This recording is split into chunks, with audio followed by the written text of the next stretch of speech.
Good morning, councillors. Please take your seats and make sure your mobile devices are on. It is 9 a.m. and I now call this meeting to order. Welcome to the ordinary council meeting of Tuesday, the 18th of November 2025. Council meetings are open to the public and live streamed so that our community can observe council in its decision-making process. I remind everyone that this meeting is being live streamed, and by being present in the chambers, your image and your voice are broadcast publicly. Recordings will remain available on Council's website for at least 12 months. Any other form of recording requires prior permission. In the chambers today, we have Councillor Julie Coburn, Deputy Mayor Annette Lawrence, Councillor Alexandra Wyatt, Councillor Dean Saul, Councillor Ben Pakes, Councillor Adam Matchett, Councillor Noel Selby, and Councillor Arthur Bain. Staff attending today are Mr. Andrew Meadow, our Chief Executive, Mr. Daniel Thorogood, Director Corporate and Commercial, Mr. Wesley Trotter, Director of Utilities, and Mr. Stephen Beasley, Acting Director, Operations and Planning, Ms. Vicky Thomas, Group Manager, Governance and Information Services, and Ms. Talia Webster, Governance Advisor. Welcome councillors, the Chief Executive, council staff, members of the public in the gallery, and those watching along via live stream. Thank you all for being part of today's meeting and for your continued interest in the work of council. Before we begin, I'd like to take a moment to congratulate Year 12 students who have just finished their HSC exams. It's a really incredible milestone in your life to finally finish high school.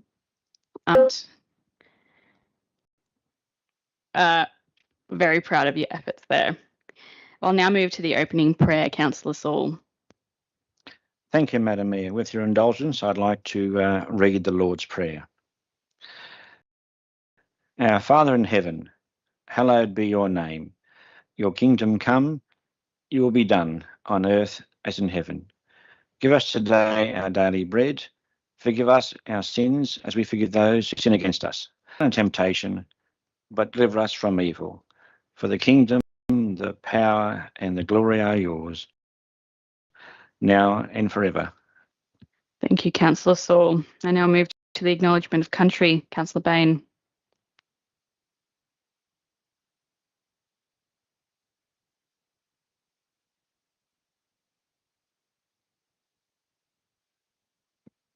Marangu, Madam Mayor.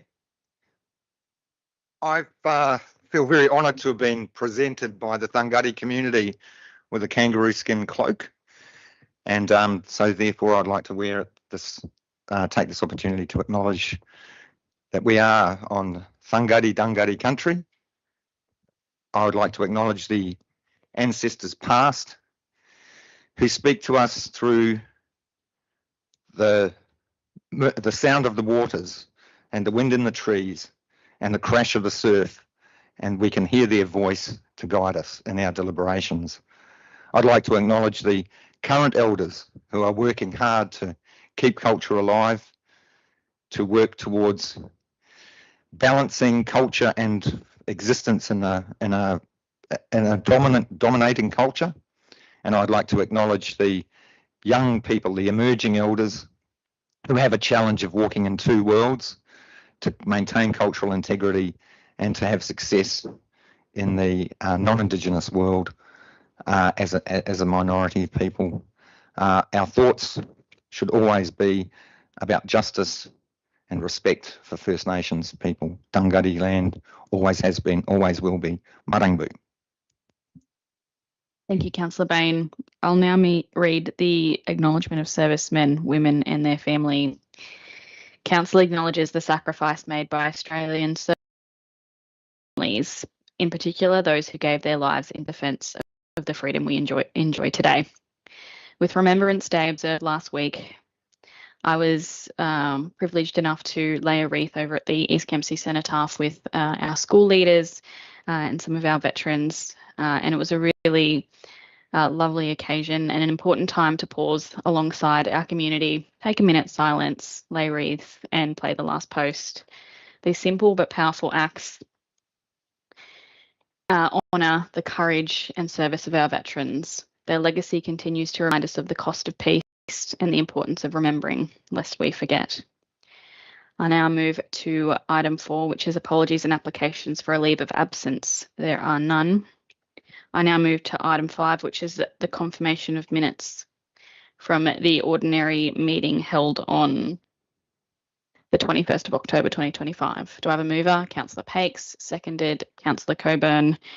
Is there a dissent? There is none. The motion is carried. I now move to item 6, which is disclosures of interest. I now call for any declarations, councillors.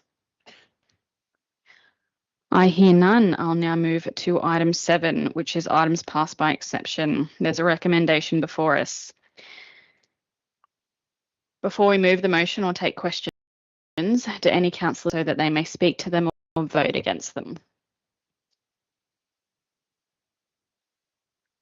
Councillor Wyatt. So questions or pulling out? I have questions and to pull out, please. Which motions would you like to pull out first? 10.9, 12.1. 10.9 and 12.1. No worries. Is there any other items to be pulled out? Yes, please. Councillor Coburn. 10.8, please. All right. Any other items to pull out? Councillor Selby. 10.6. Any other items to be pulled out? All right, Councillor White, what are your questions? I only have one this time. Oh, actually a little bit too. Just on 10.10 instruments of delegation, just a procedural sort of thing is the names of the departments. Do they have to be correct in order for that document in order for us to sort of legally pass this? And also, so that's the question. So planning, industry, environment is no longer a department. However, it could have been I don't think it was in 2012 either. However, it could have been for the purpose of this instrument and legally. I just don't want to sign something or approve something that may be unlawful. Mr. Thorogood. Yeah, through you, Madam Mayor. Well, I'll answer that in two parts. A, we can correct the name. It's an administrative correction for a department name change anyway. But two, provided it is clear to anybody reading the delegation what council intended to delegate, then the delegation is valid. So I don't think having an older department name on the delegation would render the delegation invalid. Thank you. And just follow up, if I may. Is that sort of have they not updated their own delegation since 2012? And is this a delegation around sort of environmental planning, that type of thing? Mr. Thorogood. Yep, through you, Madam Mayor, I'll just open the delegation instrument to have a look. Which, on page 2, I assume you're speaking about, Councillor? Nipped the image. There's two delegations there. It is on page 2, and no, that an instrument has not been updated since 2012. It's not unusual for some of these to be quite old if they're broad delegations. So if the delegation says something like delegating all powers under section 4 of the Act or something, then it's not unusual for them not to change in a very long time. Are there any questions on any of the items left in the block? Councillor Coburn. Thank you, Madam Mayor. Just again about the delegation of authority. For extended periods, I'm just assuming that there's a second tier to that. So when you've got directors stepping up into the CEO role, that the directors' positions are backfilled. Mr. Thorogood. Through you, Madam Mayor, yeah, director's position will usually be backfilled by a group manager. The group manager will be backfilled usually by one of their managers, and there's a domino effect down the organisational hierarchy. Any other questions? Right, do I have a mover of the block? Councillor Saul, do I have a seconder? Councillor Matchett. Is there any dissent? There is no dissent. The motion is carried. I now move to item 8, which is mayoral minutes. There are none. Item 9, reports of committees. There are none. We'll now move to item 10.1, which is presentation of the 2024-2025 annual financial statements. Do I have a mover for this one? Councillor Wyatt, seconded. Councillor Matchett. Is there any dissent? There is no dissent. The motion is carried, and Mr. Fitzgerald is online for us, ready to present the annual financial statements. And Mr. Watkinson. Thank you. And we very have much. Mr. Watkinson as well. Thank you. Thank you, Madam Mayor. Can I just check that you can hear me? Yes, we can. Brilliant. Thank you. Okay. Good morning, councillors and the council executive. So thank you for the invitation to present our report on the conduct of the audit. Today, as mentioned, I'm joined by Richard Watkinson. He's a partner in HLB Mann Judd. So they're our audit service provider on the financial audit of Kempsey Shire Council. Can I just get you to move to the next slide, please? So this is the agenda that we'll work through before we take you to the ROCA. So today I'll take you through also the results of the 2025 financial statement audit. I'll have a brief look at the annual work programme that the Auditor General has recently published. We look at some focus areas in the upcoming local government sector financial audit report. We'll look at some financial results and analysis and some of the key infrastructure and cash management insights that we came across along the way. And also we'll conclude with a Q&A session at the end. Next slide, please. So firstly, the Audit Office of New South Wales has been conducting audits on behalf of the Auditor General of New South Wales for just over 200 years. The Auditor General's main role is to help New South Wales Parliament hold government accountable for its use of public resources. The Audit Office has been auditing local government since 2016. There are two main types of audits that the Auditor General conducts. First is financial audits, which is probably the biggest proportion of the work that we cover as an office. And financial audits really provide an independent opinion in the council sector to council on their 30th of June financial statements. It also confirms that there's compliance with accounting standards, relevant legislation, various regulations and government directives. So you can take a certain level of assurance across those areas from a financial audit. The Auditor General also conducts another type of audit called a performance audit. A performance audit is really assessing whether public funds are used efficiently, effectively, economically, and also lawfully. The annual work programme really outlines a number of the planned performance audits that we intend to conduct over the next 3 years. So as mentioned, our office's annual work plan covers up to 2028, and that was released in August 2025. The work plan itself, if you have a look at it, also explains how we determine or decide what we should focus on during that period and kind of what takes priority in the earlier periods. It does cover what we intend to do for the other 2 years in addition to the upcoming 12 months, and that covers all the sectors that we audit, so state and local government. Next slide, please. So on just the annual audit work program itself. So in 2025-26, we had identified a number of key themes that most of the audits that we propose to do will fall into. So we're going to be looking broadly at the efficiency and the optimal use of public resources, grants administration. I guess there's no real surprise there, considering local government and state organisations receive quite a lot of funding from government. We'll also look at some of the more significant capital projects across the sector. And we'll also now be looking at climate-related risks and opportunities, and also we'll have some focus on First Nations communities as well. This 3-year plan gets updated annually. So while we look at 3 years in a particular year, obviously things change, with the passage of time. So the focus could change, and the AG may decide to revise the work program along the way. Anyone who's interested can subscribe to our annual work program on our website, and you'll get automatic updates on the coverage of the particular audit when it's scoped out, and also when it's due for tabling in Parliament. Next slide, please. I might actually, this one may be slightly duplicate, but financial audits themselves are really looking at the financial reports as prepared by council. We also our audit opinion is over the financial statements and the numbers in there that they're materially correct, and some of those numbers will form part of financial sustainability ratios that council may use or decide to use. We also look at internal controls, just the key internal controls as they relate to key financial statement line items, and if we identify any weaknesses, we usually report those to management if they're significant enough.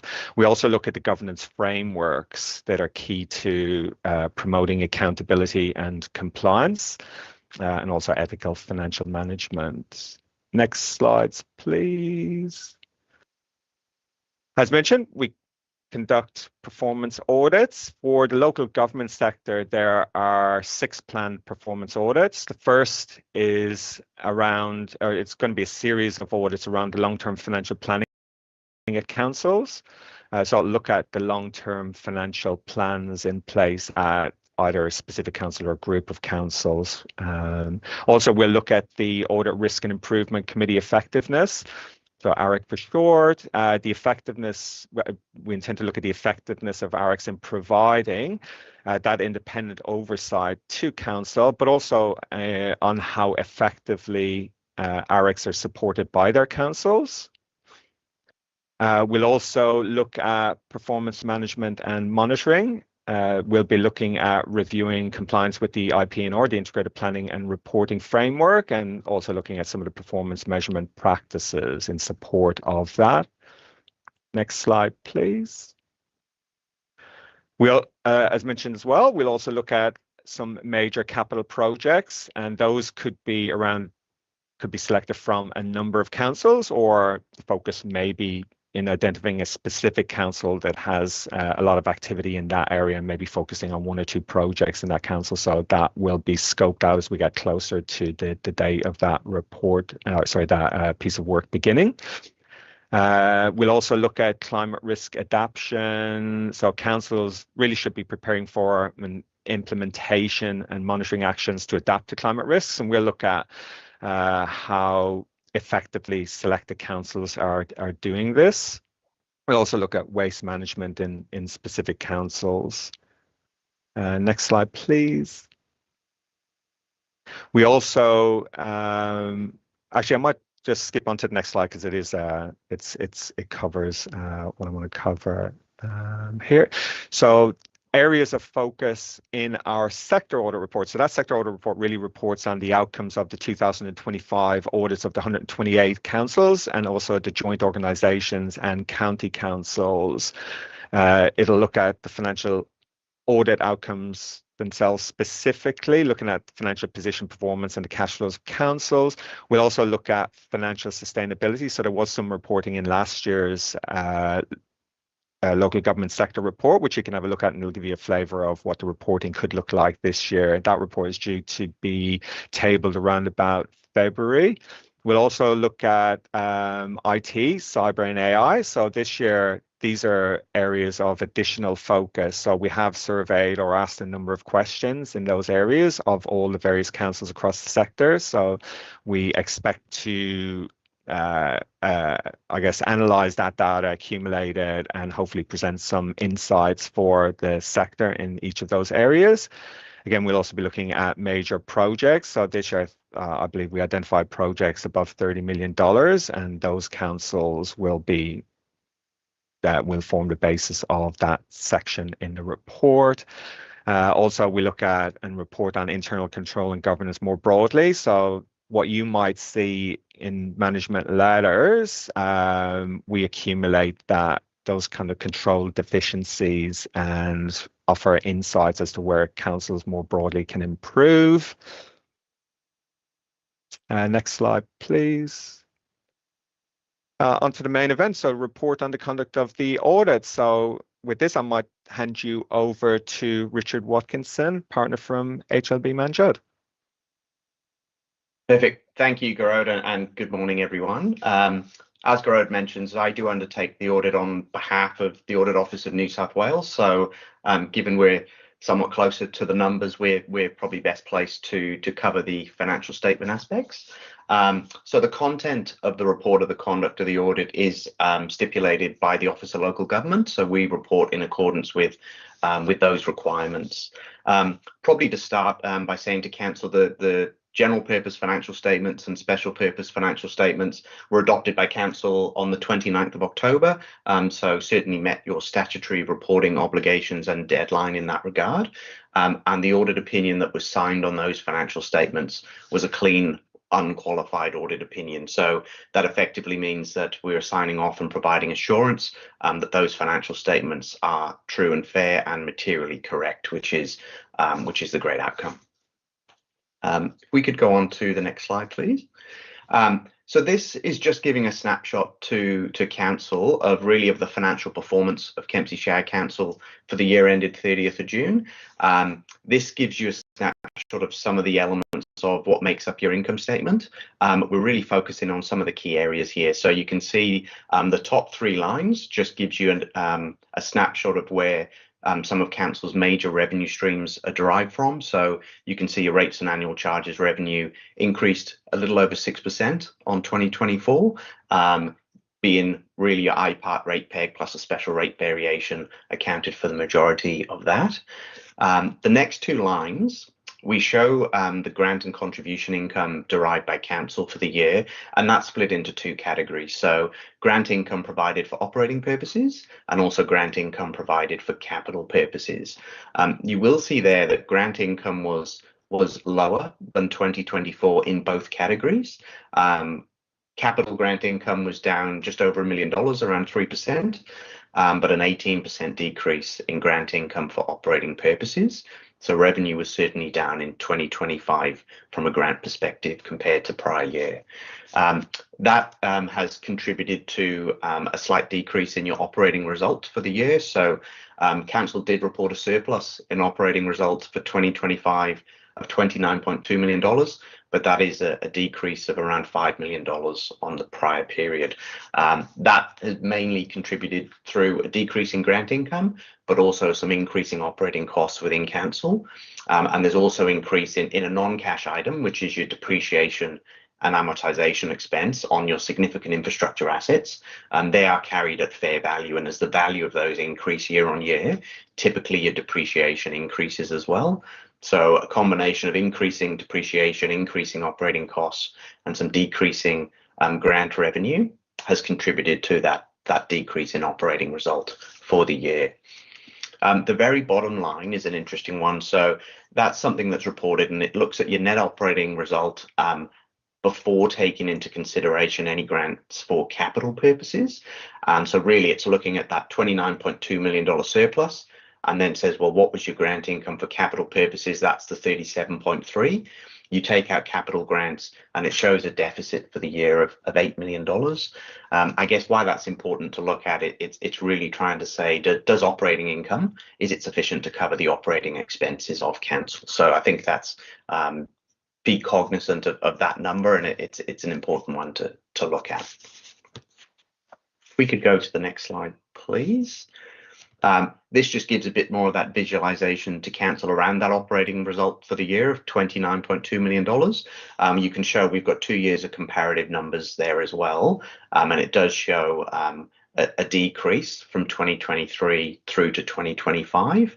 And what I've noticed looking at those numbers is your grant income has decreased year on year for the last 3 years, and operating costs of running Council has increased year on year. So that is why that has trended downwards over the last 3 years. I think the next slide gives a bit more information around specifically your grant income and the sources. Again, 3 years worth of information there. And when you look at that graph that's presented there, the lighter shaded bar represents your capital grants, and the darker shaded at the bottom represents your operating grants. So interestingly, you'll see there year on year, your capital grants have remained relatively consistent, $36, $38, and $37 million respectively over the last 3 years. But certainly you can see a downward trend in your operating grant income, and that is what's contributed in part to that downward trend in the operating result over the last 3 years. We could move to the next slide. So one of the ratios that is benchmarked by the Office of Local Government is one called the unrestricted current ratio. Effectively, what that looks at is, does council have sufficient unrestricted current assets to meet its unrestricted current liabilities? And when we say unrestricted, typically council sits on a relatively large balance of cash. A lot of that cash is externally restricted, so you can't use that cash for general operations. So what this ratio looks at is, what is council's unrestricted assets, and are they sufficient to meet any of your liabilities, excluding specific purpose liabilities? So they need to compare apples with apples. If you're excluding restricted assets, you've got to also exclude liabilities that relate to that. So I guess the benchmark is that you would want to have more current assets than current liabilities, so a ratio greater than 1. And you can see there that council achieved a surplus of 1.7 for 2025. And that's been a relatively consistent ratio for council over the last 3 years. That's probably it in terms of financial performance. We now look at cash equivalents and investments. It's always an important number in terms of a set of accounts for council.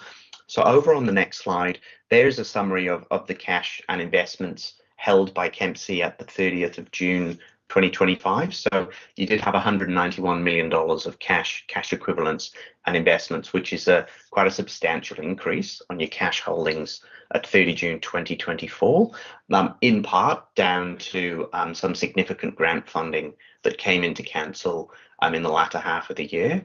And as that's reflected in down below, you can see the amount of cash that's deemed externally restricted. $173 million of that balance is externally restricted. So around 90% of all of cash and investments held by council is externally restricted. You do also have $10 million of internally allocated cash that is allocated internally by council resolution, and that can be adjusted by yourselves accordingly. So over on the next slide, I think we give a bit of a breakdown of where those cash restrictions lie. And as you can see, more than 50% of that restricted cash, it relates to unexpended grants. So council certainly received some significant grant funding, particularly after some adverse weather events during the year, and that natural disaster funding has been received and will be expended in future periods. So that is restricted at the 30th of June. You can see roughly 20% relates to developer contributions, water and sewer funds, and around 8% of other restrictions. So over on the next slide, this is another one of the Office of Local Government benchmarks around liquidity. What this looks at is available cash to cover expenses. So what this looks at is how much unrestricted cash does council have available. So you can't use externally restricted cash for day-to-day operations. So what unrestricted cash does council have available? Based on council's expenditure for the year, what is your average monthly expenditure, and how much cash available do we have? And this looks at how many months of cash available we have. So you can see there that at the 30th of June 2025 suggests we have around 4 months of available cash to cover council's general operations. So again, a fairly consistent ratio for Kempsey over the last 3 years, 3.5 months, 3.5 months, 4 months. Just for council's awareness, these are benchmarked across the sector. The 2025 benchmarking hasn't yet been collated, but certainly the 2024 has. And the average available cash to cover expenses in 2024 for regional councils was 7 months. So whilst Kempsey are below at 3.5 to 4, I guess that is just an average across the sector. There'd be councils above, councils below. I think the message there is you can see a positive trend upwards in terms of your available cash. So it's certainly moving in a positive direction. That was all on cash. The last thing I really wanted to cover was just a quick slide on your infrastructure, property, plant and equipment, given that it's the significant balance in your financial statements. Council's responsible for some significant infrastructure, and it is carried at fair value, and it is a very substantial part of council's operations. So the slide we have over Next slide, thank you. This just gives council a snapshot of where the money was spent on assets in 2025, and it was a substantial amount. So during the year, council spent roughly $49 million on asset renewals and an additional $19 million constructing new assets. In terms of where that sat at 30th of June, you can see the vast majority of that expenditure was in capital work in progress. And what that means is those assets are still being constructed as at the 30th of June, then they're not yet complete. So the expectation is they'll be completed, a majority of those in 2026. And once complete, they'll then be transferred into the respective asset categories to which they relate. So some of your major projects are your regional sale yards, infrastructure upgrades, and certainly your water treatment plant as well. So those are projects that would sit in that capital work in progress category. And you can see where the other spend was, about around $10 million in your transport assets and the various other categories there. So that was just to provide some useful information to the councillors. I think that brings an end to the report on the conduct of the audit. I'm happy to take any questions either to Gaurav from the Audit Office or myself. Thank you. Thank you, Mr. Fitzgerald and Mr. Watkinson. That was a very good presentation. Councillors, do we have any questions to our presenters?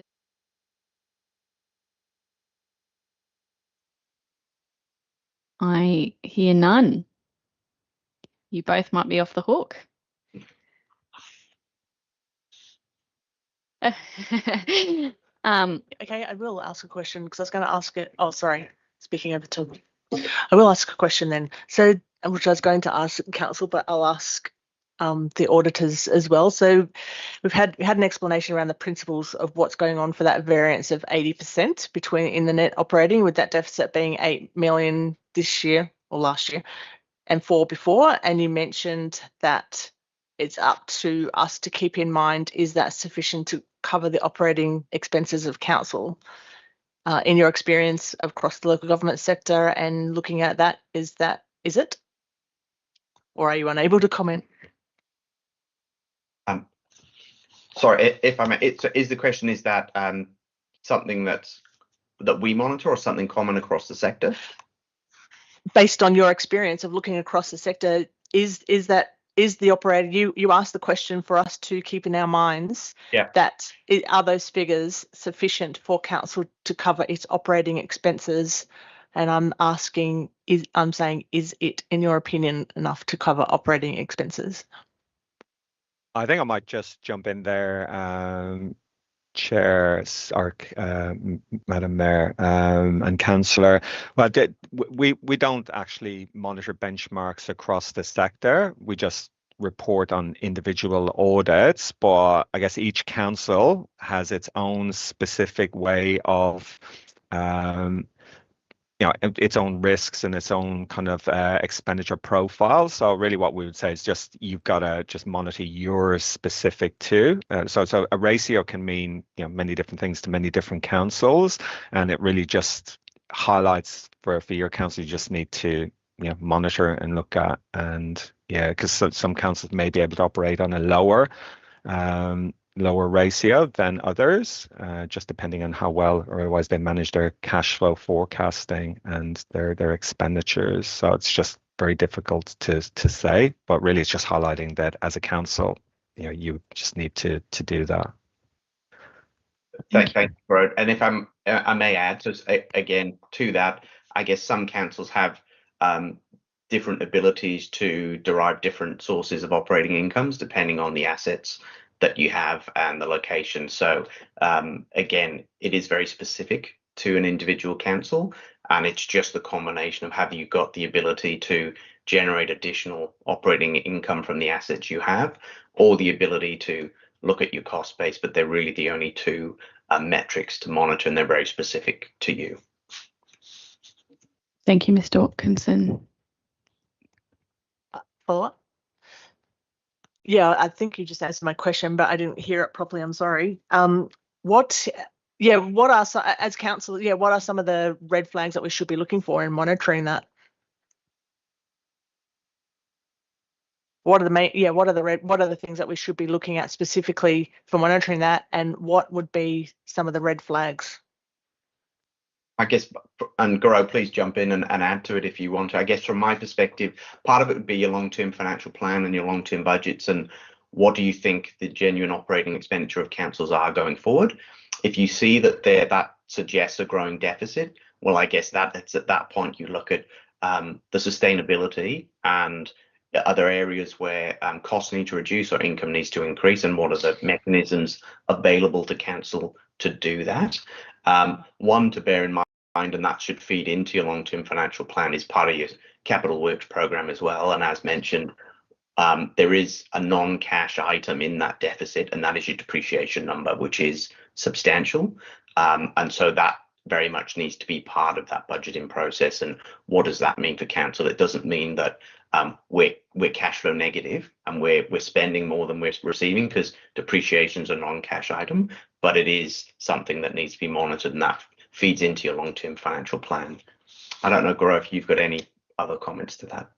Well, you touched on financial sustainability. So yeah, that is the ability to meet your current and future financial obligations, obviously without reducing the essential services or borrowing money to fund successive operational deficits. But really, it's just to make sure that over medium and longer term that your revenue is sufficient to cover your expenses. So in the short term, things can look a certain way, but really you'd be looking at more medium financial sustainability and ensuring that your revenue is sufficient to cover your expenses, cash flow, and also that the risks around all of that are managed well, and then that you also have the appropriate systems in place to provide the information that allows you to manage that well. Thank you. Yes, Councillor Wyatt. I've got another question based on depreciation. Is an interesting one. By, say, looking at depreciation, are you sort of talking about changing the formula of how the depreciation is calculated, or the fact that there are more assets that require more depreciation? That was really that's the question. Yeah, understand. So it's probably not suggesting you change the way you depreciate your assets. That's driven by accounting standards in terms of how they're depreciated based on their estimated useful economic lives. It's more that your assets are carried at fair value and they're continually revalued. Typically over time, those values go up. So as the value of those assets goes up, the depreciation of them will also increase. And one of the other benchmarks we don't touch on, but one is around a capital replacement benchmark. So one of the things the Office of Local Government do have regard to is just a council spending enough on their assets that really covers depreciation. So are you maintaining those assets and that critical infrastructure for the community? So, and that's a cost that will continually go up. How that's funded, it's a combination of capital grants. It's a combination of other sources of income over time. And that's why your capital works program, your long-term financial plan are really critical documents as part of council's operations. Thank you. Councillor Saul and then Councillor Bain. Thank you, Madam Mayor. Gentlemen, good morning. Most of my queries have been answered, but I do have one final one, please, if I ask you. Our level of borrowing, have you any concerns with that at all? I guess that's very specific to council and what the purpose of the borrowings were for. So it's very common in terms of your long-term financial plan, your capital works program, how those critical capital works are funded. And typically, depending on what major projects you have, it's very, very common for council to borrow for that. I guess when you look at your cash and investments balance, it's significantly more than it was in the prior year. And it's a combination of how that's planned out over the medium term to, one, repay those borrowings and also deliver on those critical infrastructure projects. Certainly when you look at some of the ratios, they're not indicating concern in that regard. But the level of borrowings, that's something that I assume would have been planned out and planned for within the finance team. That's not something for us to say we have a concern around. Yeah, and just to jump in as well, or add to what Richard has said, our audit covers balances as at the 30th of June 25, but we do have regard to going concern, which is looking at kind of the period over the next 12 months. So within that, we didn't have any concerns around the going concern of council just during that period. Thank you. Councillor Bain. Thank you. Thank you, Madam Mayor, and thanks for the presentation was really clear, and we know finances are a deep dive. I was interested in, you mentioned at the beginning about being able to subscribe to an online so that we can get updates on the audits and when they're presented to Parliament. Could you just run that past me again, because I didn't write it down? Yeah, there should be a section on our website which you can subscribe to particular audits, and then that will give you certain information on, I'm guessing, timings, when those reports are expected to be tabled, but also when the scope is firmed up. It should give you some information on what the scope of the particular audits are, because if you look at a website for future audits, it'll be a little bit more general at that point in time until we actually scope it out and fine tune what it is that we're actually going to look at. So I can send the link to that part of the website if you wish after this meeting. I can send it through to the Secretariat. Thank you. Thank you. Councillor Pakes. Yeah, morning, gentlemen.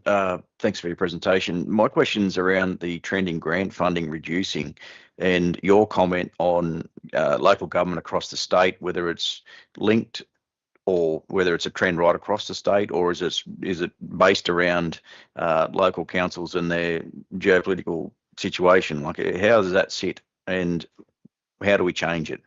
Or should we be looking to seek more grant funding to cover that shortfall? I think that would be more a question for management. That'd be outside the scope of our audit. While we do have regard to grants as part of our performance audits, depending on the particular audit we choose, our financial audit wouldn't have that in its scope. So just your comment on trends that you've, are we the same as other councils? Are we different to other councils? What's the trend in grant funding for other small councils of our size across the state? We don't benchmark against other councils. We'll answer that question. Thank you. If there's no further questions, we might thank Mr. Fitzgerald and Mr. Watkinson for their time. That was a very clear and informative presentation, and a really important part of our governance and compliance for the year. So thank you, and your time and expertise are much appreciated. Thank you very much to everyone, and thank you for the questions. Thank you, everyone. We'll now move to item 10.2, which is the 2024-25 annual report. Do we have a mover?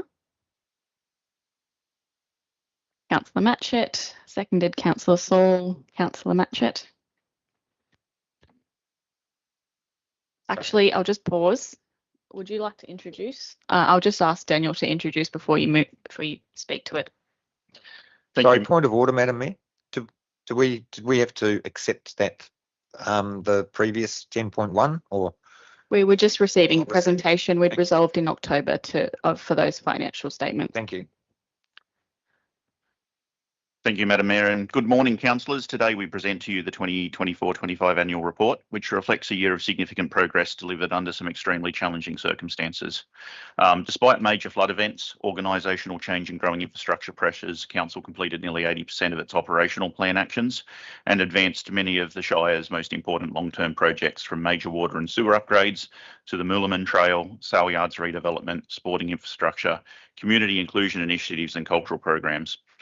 We delivered a new suite of integrated planning and reporting documents, implemented the second stage of the special rate variation as part of our financial sustainability journey, and delivered over $2 million in operational savings. The report also shows that Council continues to encounter significant unforeseeable headwinds, including increases in the replacement, additional costs to meet increasing environmental regulations in waste management, and a later payment of the financial assistance grant than we expected, underscoring the need for Council to project a modest surplus to provide a buffer and ensure ongoing financial sustainability. The report demonstrates strong performance, transparency and accountability across all service areas and highlights the dedication of our staff, partners and the community in a year marked by resilience, recovery and renewal. Thank you. Thank you, Mr. Thorogood. Councillor Matchett. I'd just like to thank Carissa Graham, especially for her and her team's hard work in putting such comprehensive documents together. I think, as Mr. Thorogood noted, we've made significant progress, but I think these reports also highlight that there's significant progress that we as a council still need to make. But yeah, I commend these reports to my fellow councillors. Thank you. Thank you, Councillor Matchett. Councillors, do we have any speakers or any debate? Councillor Coburn. Thank you, Madam Mayor. I'd just like to ask a question. This is in the Part A of the report. I just noted that it's in the highlights for leadership. I was a little bit disturbed when I read through that. And there's commentary in the implementation of the special rate variation around motions and decisions that were made within council meetings, and specific councillors have been named in that report, and a commentary has been made in that report around that. And I would just like to know why that has been included. My understanding is information is readily available in the minutes of meetings and in the recordings of meetings. And I would just like a commentary around that, why that was included.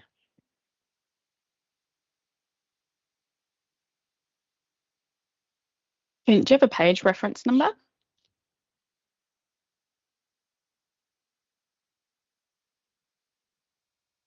In Part A,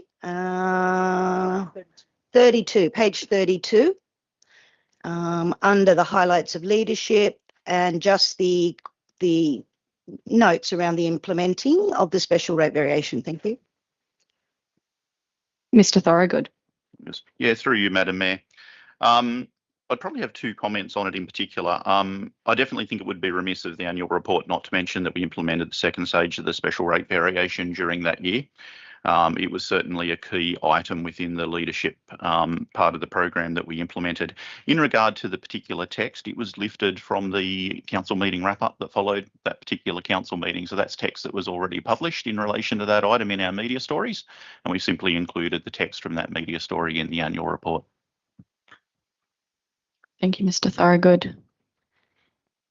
Councillor Bain. Yeah, I have a question relating to the same issue. And I get, there was it's taken from a media report, but I think if we're going to be naming councillors and their position that they took on a particular topic, we should also, in the idea of fairness, would it not be fairer to also include the comments made by those that opposed the motion? I mean, I did support it, but just in the interest of fairness, why would we name one side but not put that balanced as the other? Mr. Thorogood. Yeah, through you, Madam Mayor. If councillors of a view they prefer the names not be included, happy to amend that section to convey the same context without the use of name. Yeah, what's the procedure for doing that? In my view, it would be a minor administrative update. I'm happy to make a commitment to do that before it's published. Thank you. My feeling would be either name everybody or name nobody would be my personal opinion. Councillor Wyatt.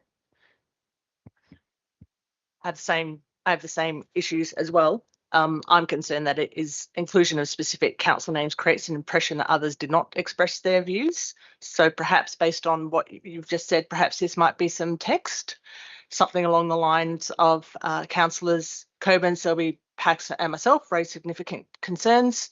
Those councillors also raised specific concerns about consultation and education process for newer councillors regarding the SRV, the IPNR documents and long-term financial plan. These concerns prompted the CEO to recommend a way forward with an amendment proposed by Councillor Pates, which led to a series of workshops for all councillors and a 6-monthly detailed review. I mean, that's perhaps something that's a bit more inclusive. However, my actual belief is that references to individual councillors' names should be removed. Once a decision is made, it is a decision of all of council, one for all for one, after all. So, you either do it all or not at all. It's not inclusive. Councillor White, you're going to need to frame that as a question.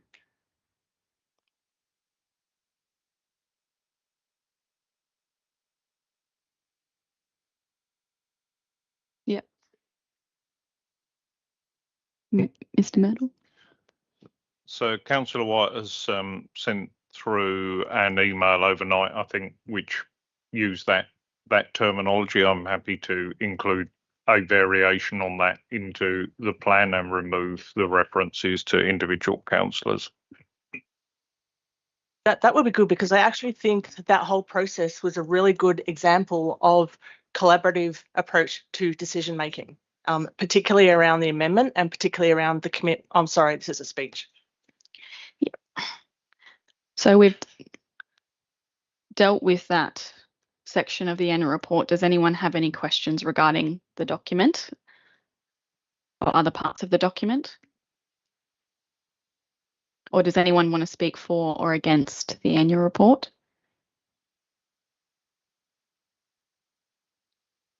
Councillor White, do you have questions? You're unable to make any more speeches. All right. I have questions on Part C.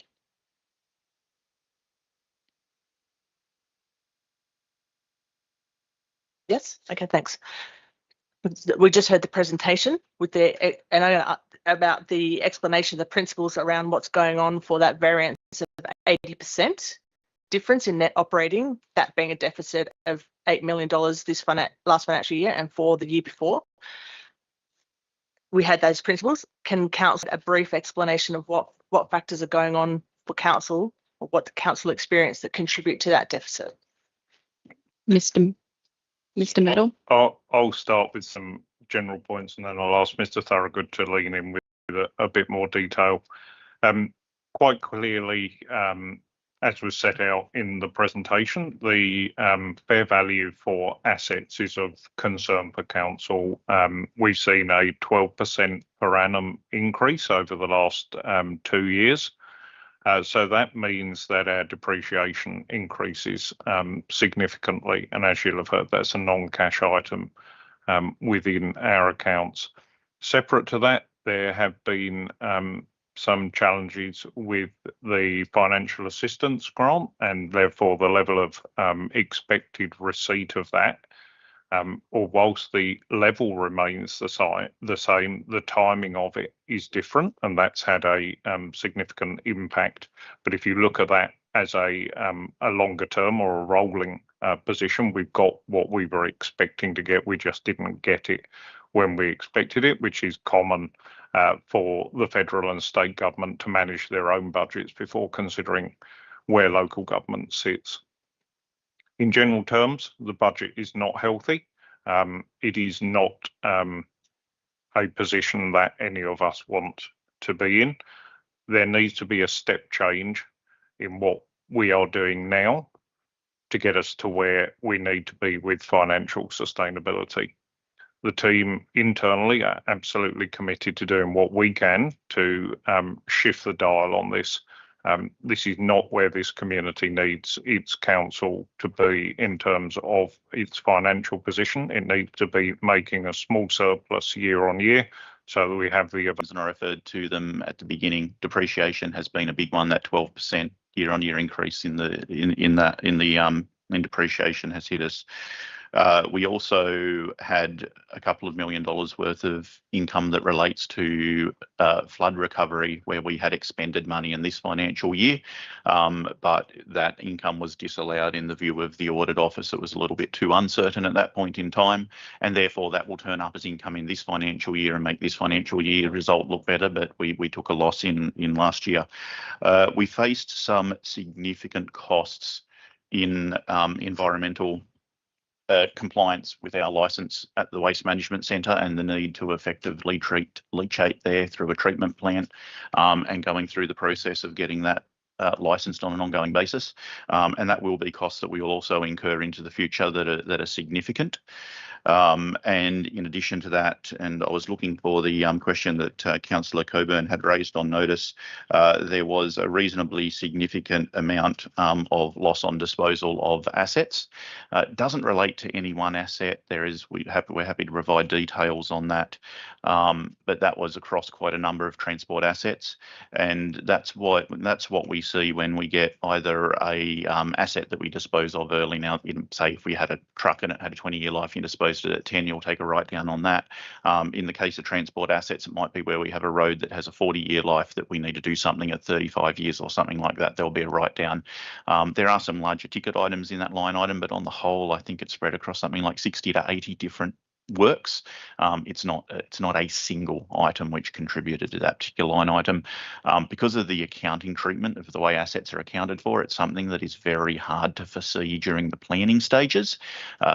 Mr. Douglas spoke to councillors previously about the fact that that capitalisation process we go through, where we have a look at the works we've done on a particular road. You know, if we say did River Street, which we haven't, but if we did, we might do the full length of it.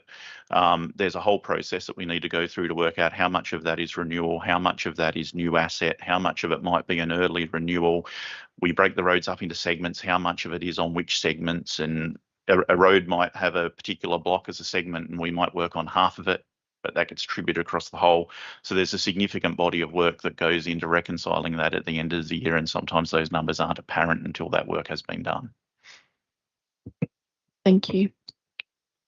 Thank you. That was an excellent answer and very transparent. Thank you very much.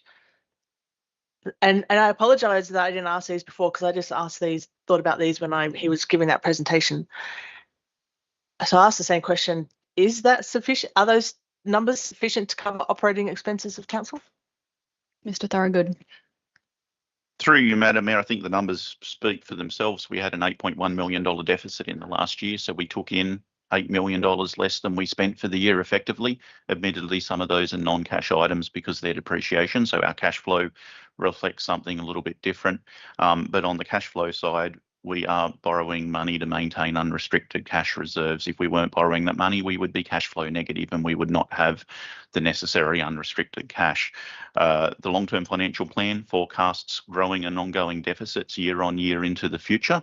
So no, without taking further action, without increases in income and reductions in cost, we are not in a sustainable financial position. That's a great answer too. Thanks for that transparency.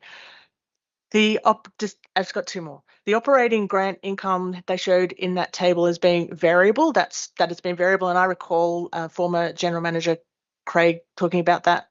He talked about unprecedented level of grants. Are they generally associated with natural disasters and extreme weather events? Like, why is the variation like that? And I guess we can't expect that to increase, really. That was the message that Craig gave us. So why are they varied? What's the factors? Natural disasters? Through you, Madam Mayor, the reference that the previous General Manager, Mr. Milburn, had made to varying grant levels actually probably predominantly related to capital grants. Oh, yeah. And essentially the statewide windfall in capital grants that councils received off the back of predominantly the poles and wire money. So there was significant capital grants. We've had Virgin Eden Street, Southwest Rocks High Performance Centre, sale yards, off the back of some of that money. So predominantly, Mr. Milburn was referring to capital grants. Operating grants predominantly are our financial assistance grants, Roads to Recovery, the RMS block grant. They're where we see money that is unrestricted in the operating space. There might be a bunch of smaller ones around things like Australia Day and stuff like that, but they're not terribly material. We do see some of that come through recovery. So yes, certainly flood recovery will see some variability in those numbers, but predominantly the variability, for instance, if you have a look at the difference between last year and this year, almost entirely explained by the later payment of the financial assistance grant, which will come in this year. And my final question is I don't know if you can answer this off the top. Yeah. How does the repetitive nature of extreme weather events experienced in the Shire, particularly like this year, like Tropical Cyclone Alfred, the Mid-North Coast flooding event, and the storm a few months ago that sent us blacked out for weeks, how does that affect us with our financial sustainability? Mr. Thorogood. Through you, Madam Mayor, and Mr. Medal might have something to add this. I'd say it's certainly not helpful. It has a number of impacts on our financial sustainability. Some of them might sometimes make us artificially look a little bit better than what we are, because it will push the works that we plan down the track. We won't spend the money on those works, and particularly where they're operating works like patching potholes or something, and we're getting some funding coming in for that. It might make us look a little bit better, and then we play catch up later and we spend that money further down the track, and effectively just everything gets deferred.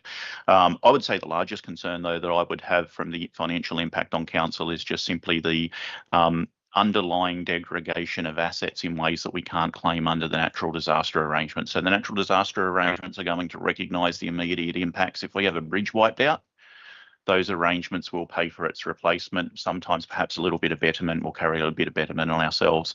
But for instance, in our road network, where you get that repetitive cycle of them being wet, dry, wet, dry, wet, dry, and that is undermining them from the bottom up. At the moment, we don't have a mechanism to claim that, and that is a cost that our ratepayers wear, unfortunately, and that is the real threat to our financial sustainability of natural disasters from my point of view. Are there any further questions or any debate, councillors? Councillor Bain. Yeah, Madam Mayor, I'd like to speak in favour of the proposal. I'm particularly interested in Part B, which is our statutory obligations, and there's a massive amount of data in there, and I congratulate staff for putting that together with the recognising that the financial constraints and the financial constraints of not the lateness of the financial assistance grant as said, but also the fact that we didn't support the full special rate variation and the impacts of the natural disasters. So there's been a lot of pressures on the budget. I really appreciate the fact that in Part B particularly, there's data on how the special rate variation has been spent, because people really want to know that. They want to know. I believe that people have greater comfort when they know what their money's being spent on, and that's very clearly delineated in that report. Also, the money that's spent on the environmental levy, how much who are the contractors we've used. There's a huge body of transparent data in that report. So I welcome that. I note quite significant legal costs, which are unavoidable, but maybe our community need to be aware that when that matters taken to court do create a huge burden, and often costs are not recoverable unless the other litigant happens to have, if costs are awarded and the litigant's got no money, you can't get blood from a stone, as it were. And the level of grants and what the grants are being spent on. Congratulations to the team for putting this together. There is so much information there. I really, I know people say, we need to be more transparent, but I can't understand how you could not look at Part B and go, there's a phenomenal amount of transparency there, even though it's like 88 pages to get your head around. It is a great snapshot of what's happened in the last 12 months. So I would encourage my colleagues to support this and accept this annual report. I thank Mr. Medal and Mr. Thorogood for listening around the issue that was raised by Councillor Coburn and Councillor Wyatt, and commend this report. Martin Boo, thank you. Thank you, Councillor Bain. Are there any more speakers? I can't see your microphone, so you need to be aware. Yeah, thank you. So Councillor Coburn. Sorry, through you, Madam Mayor. I actually had a couple of questions that I didn't get the opportunity to ask. Do I have that opportunity now, Madam Mayor? You do. Just make sure. Yeah, I Yeah, can't. sorry. There's like a direct line of sight block there. So yeah. I'll move it Yeah. over here in a minute. Thank you. I just wanted to ask a question of Director Trotter in regards to the waste management. I can see that there are ongoing costs to council with that, and I just wanted to know the approach that you're taking in regards to how we can possibly claw back some of that losses that are being made, and how you view that can turn itself around moving into the future. Mr. Trotter. Through you, Madam Mayor. So basically, a big part of actually being able to do that is the 30-year master plan that we're doing. So, planning is a big key to actually being able to, know our costs going forward and actually, work out our strategy, basically getting there. So that's a big one. The other one is just basically looking at efficiencies and how we do things. So,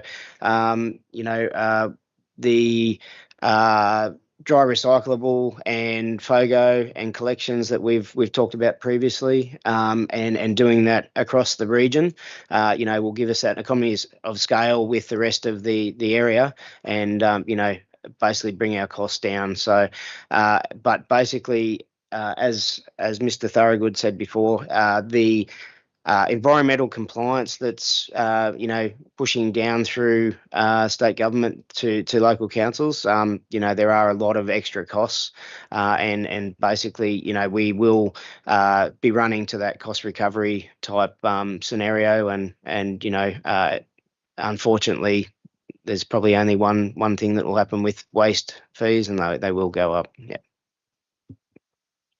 Mr. Medal. Just to add to Director Trotter's response, items 12.2 and 12.3, which have been passed by exception this morning, both will lead to better outcomes for the community from a financial perspective. We've been running an emergency system out at the Waste Management Centre to handle leachate.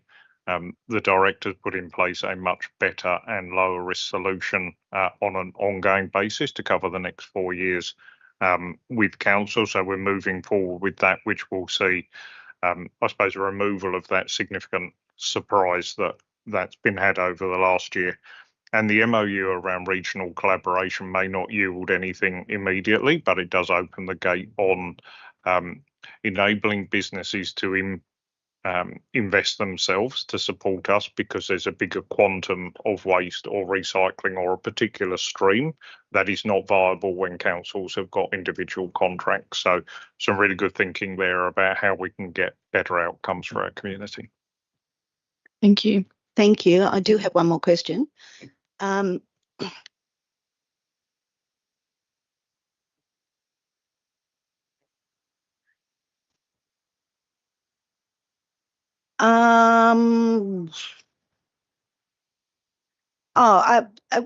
I ask a question? We've spoken at length about the ongoing impacts that the natural disasters are having on our road infrastructure, particularly. As you say, with a lot of the bridges and causeways, they are washed away and we can completely replace them. Do we advocate with individually and through the joint organisation, do we advocate to state government for any type of compensation for this? Because this is just going to be continuous for us, which will just continually increase those costs at quite a rapid rate. And I just want to know where we were at with the advocacy. I think a big part of that is the Fixing Country Bridges program, which originated out of the Mid North Coast JO. Our council, as part of that program, was actually the most successful. I think we've replaced over 50 or maybe to the tune of 70 bridges and causeways across the Shire, which does over time minimise cost and impact from natural disasters, because they are easier to replace. They don't burn if there's a fire and things like that. But Mr. Thorogood, you might have further comment on that. Through you, Madam Mayor, funnily enough, that was exactly the program I was going to refer to. So it's a really good example, not of just regional collaboration, but of Kempsey taking a lead. And I would be remiss not to acknowledge Mr. Robert Fish, who is now the CEO of Port Macquarie, who really ran point on lobbying the state in putting together that regional collaboration and in obtaining that money that was obtained in order to undertake betterment to replace timber bridges with concrete. So that they wouldn't burn and so that they're more flood immune. So that is a perfect example of the sort of work that we do. It's the sort of work that organisations like the joint organisation are absolutely really pivotal to, because we wouldn't get the voice that we get if we didn't do it collectively with our neighbours. And yeah, Kempsey was not just a lead partner in that, but also very successful in obtaining significant amounts of funding. I also spoke recently at a flood forum down at Parliament House with Minister Saffin and Minister Dibb. And was Minister Aitchison there? I'm not sure if she was, but one of the things that's lobbied for across all councils that are impacted by natural disaster is betterment, but also more resilient infrastructure. So that's one of the things that's come out of that. And just to, so that will be an ongoing advocacy piece. Yeah, terrific. Thank you. Is there any speakers for or against, or are you ready to close debate, Councillor Matchett? Yeah, thank you to my fellow councillors for their thorough questions. I close debate. Cheers. Thank you. I'll now put the motion. Is there any dissent? No dissent. The motion is carried. We now move to item 10.3, Corporate Performance Report, Quarter 1, 2025-2026, the first for this financial year. Do I have a mover? Councillor Selby, seconded Councillor Bain. Councillor Selby, would you like to open debate? Oh, just 1 second. Mr. Thorogood will introduce before you open debate. Thank you, Madam Mayor. Good morning, councillors. Again, this report provides our first snapshot of performance for the 25-26 year. Overall, the organisation is tracking steadily with a $2.2 million improvement to the operating result, driven largely by those disaster-related reimbursements I spoke about earlier. While our capital program has been adjusted down by just over $24 million as several major projects have been moved into next year in line with Council's request for this to be reviewed. Operational plan delivery is progressing well with the vast majority of actions underway, and our financial sustainability program is making good headway across key initiatives, including procurement reform, organisational structure review and internal cost savings measures. The report also outlines our current cash and reserves position, grant activity and councillor expenses. In short, despite significant disaster impacts, Council is maintaining momentum on service delivery, project planning and long-term financial sustainability. Thank you. Thank you, Mr. Thorogood. Councillor Selby. I was only rubbing my eye, but I'll go ahead and Got to be careful. you caught me out. Yeah. No, I recommend this to all councillors. It's a pretty in-depth report, and as Mr. Thorogood said, it's there's a lot of good stuff in here. As you go through it, just the figures in that add up, and it's looking pretty good. The future's looking pretty bright as far as this goes. Thank you, Councillor Selby. Do we have any questions or any debate? Councillor Bain. Morning, Madam Mayor. I have a question about the councillor expenses. My understanding is we're still in quarter 2, so I'm not quite clear why the councillor expenses report for quarter 2 for the second quarter has been published. I would have thought quarter 2 would finish at the end of December. And the second question is the discrepancy between does it include the expenses for Local Government New South Wales conference, or will they be reported later in the quarter? Thank you. Mr. Thorogood. Yeah, through you, Madam Mayor. I take your point, and that's we'll take that on notice that it might be a little bit confusing. The way we generate the report, it's a bit of a living report. We have to take the extract of the transactions from our financial system and populate them into this template. So we've picked up some, and I think you've hit it on the nose there, that those expenses which have been attributed to the second quarter are the expenses that we had already incurred in relation to the LG NSW conference expenses. That are picked up there. So the staff had already picked that up. We've just in fact completed an internal audit on the councillor expenses process and on compliance with the policy that has been adopted. You will see over time some more tweaks to this report as we try to increase the level of transparency around expenses, and also some tweaks as we try and actually make the report a little bit easier to understand for people who are reading it. For instance, at the moment, it doesn't actually tell you what any of those headings mean. So it can be very difficult for a member of the public to actually understand why certain things appear in certain lines. Can I follow up with that, please? Because I mean, the delegates' expenses in the previous year for the local government conference where everyone went were around about 2,900 each. Looking at the current report, there's a different Mayor Ring and Councillor Lawrence's expenses are the same. Councillor Matchett's is different under the delegates section. So I'm just really a little bit confused and would like some clarity on that. I have been approached by a member of the public who's going, oh, how much is this going to cost? And I would like to be able to tell them and then explain how it's so important that we are represented at this conference. But I need the data first. If you could clarify, please. Yeah, through you, Madam Mayor. As I said, those expenses that are currently in there for Q2 are incomplete. And in fact, the LG&SW conference has been one where sometimes we don't get all of the invoices reconciled until into the first quarter next year for credit card transactions that are made and so on. There's also some money that's currently picked up in Councillor Lawrence's line item that relates to her Pat Dixon's scholarship, where we haven't matched the income to the expenditure on that yet. So I'd disregard those Q2 numbers and wait until we publish the report in February, and then you will have solid Q2 numbers. Might I suggest then that it's probably less confusing to not put out the councillor expenses report for Q2 for the second quarter of the financial year until the second quarter of the financial year is completed? Thank you. Thank you. Agreed. Councillor Coburn. Through you, Madam Mayor, I'd just like to get a response from probably Mr. Thorogood in regards to, I think it's very prudent of council to defer off that 24.1 million in capital through to next financial year because it was going to be an enormous task. I guess my question is that, for me, indicates that we're moving into the next financial year already chasing our tail, and it does sort of, I guess, speak to where we're going to go with that capital expenditure next year. And will that have another impact when we look at the things that we are already planning, and now we've got another 24.1 added into that? Mr. Thorogood.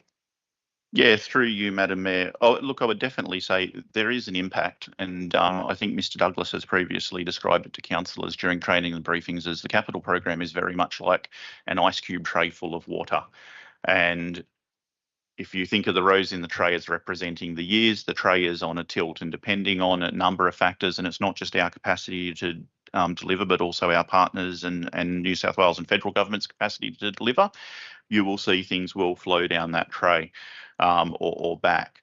We have a number of large capital programs, and some of those have had a number of delays in them that aren't necessarily within our control. The Stewart's Point EIS has just been put out on exhibition, that is later than expected, and I think the evaluation of that will probably take longer than we initially planned when we initially did that plan, and therefore some of those works will move into next year.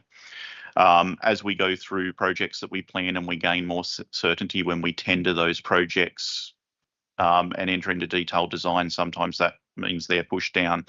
If you have a look at the long-term financial plan, you'll see that we have a great deal of certainty around large projects over, say, the coming 3 years where we have secured funding and we know what we're delivering. And we forecast much lower levels of capital works in later years because they're mainly our capital renewals and that sort of base load programming.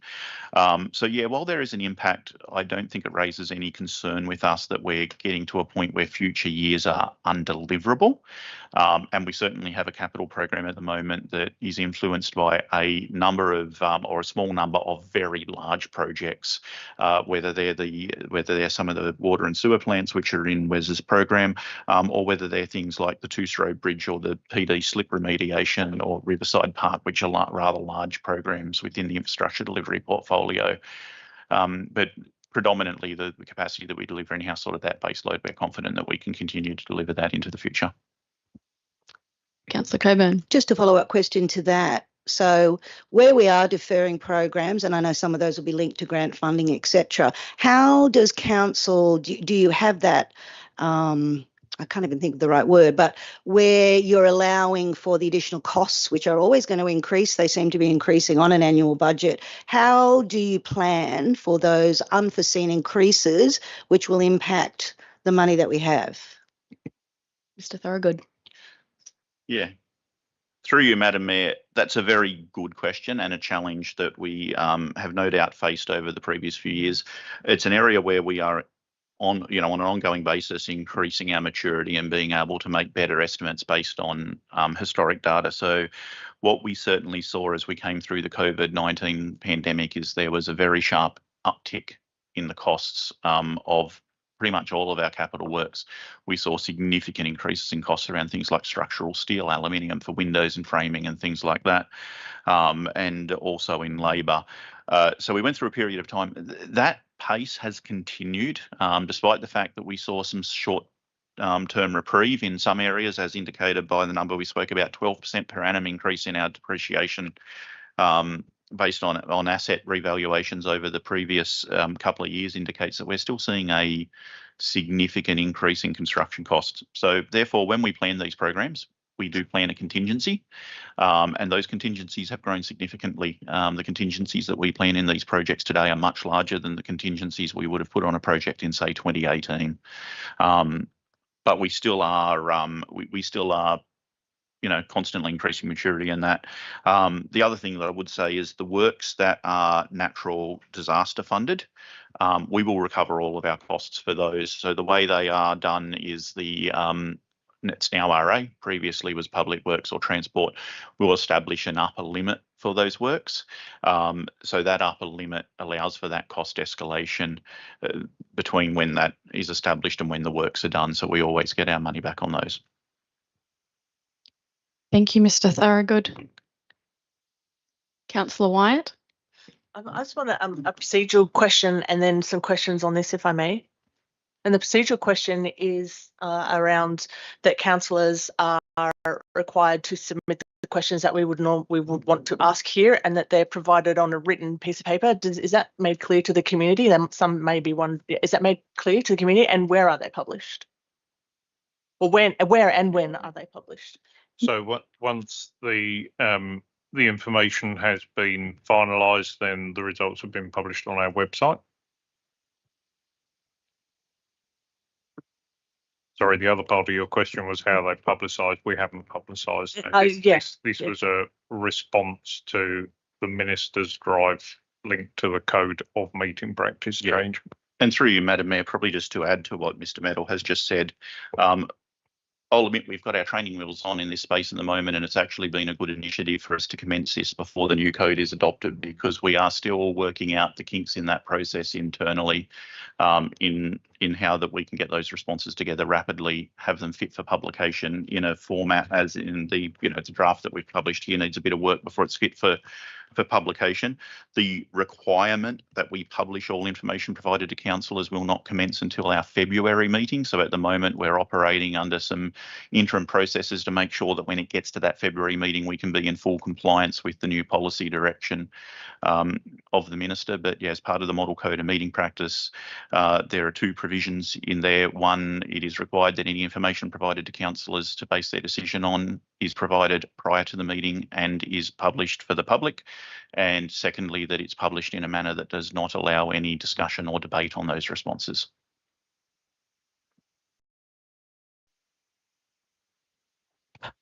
By us, we can't. Well then, okay.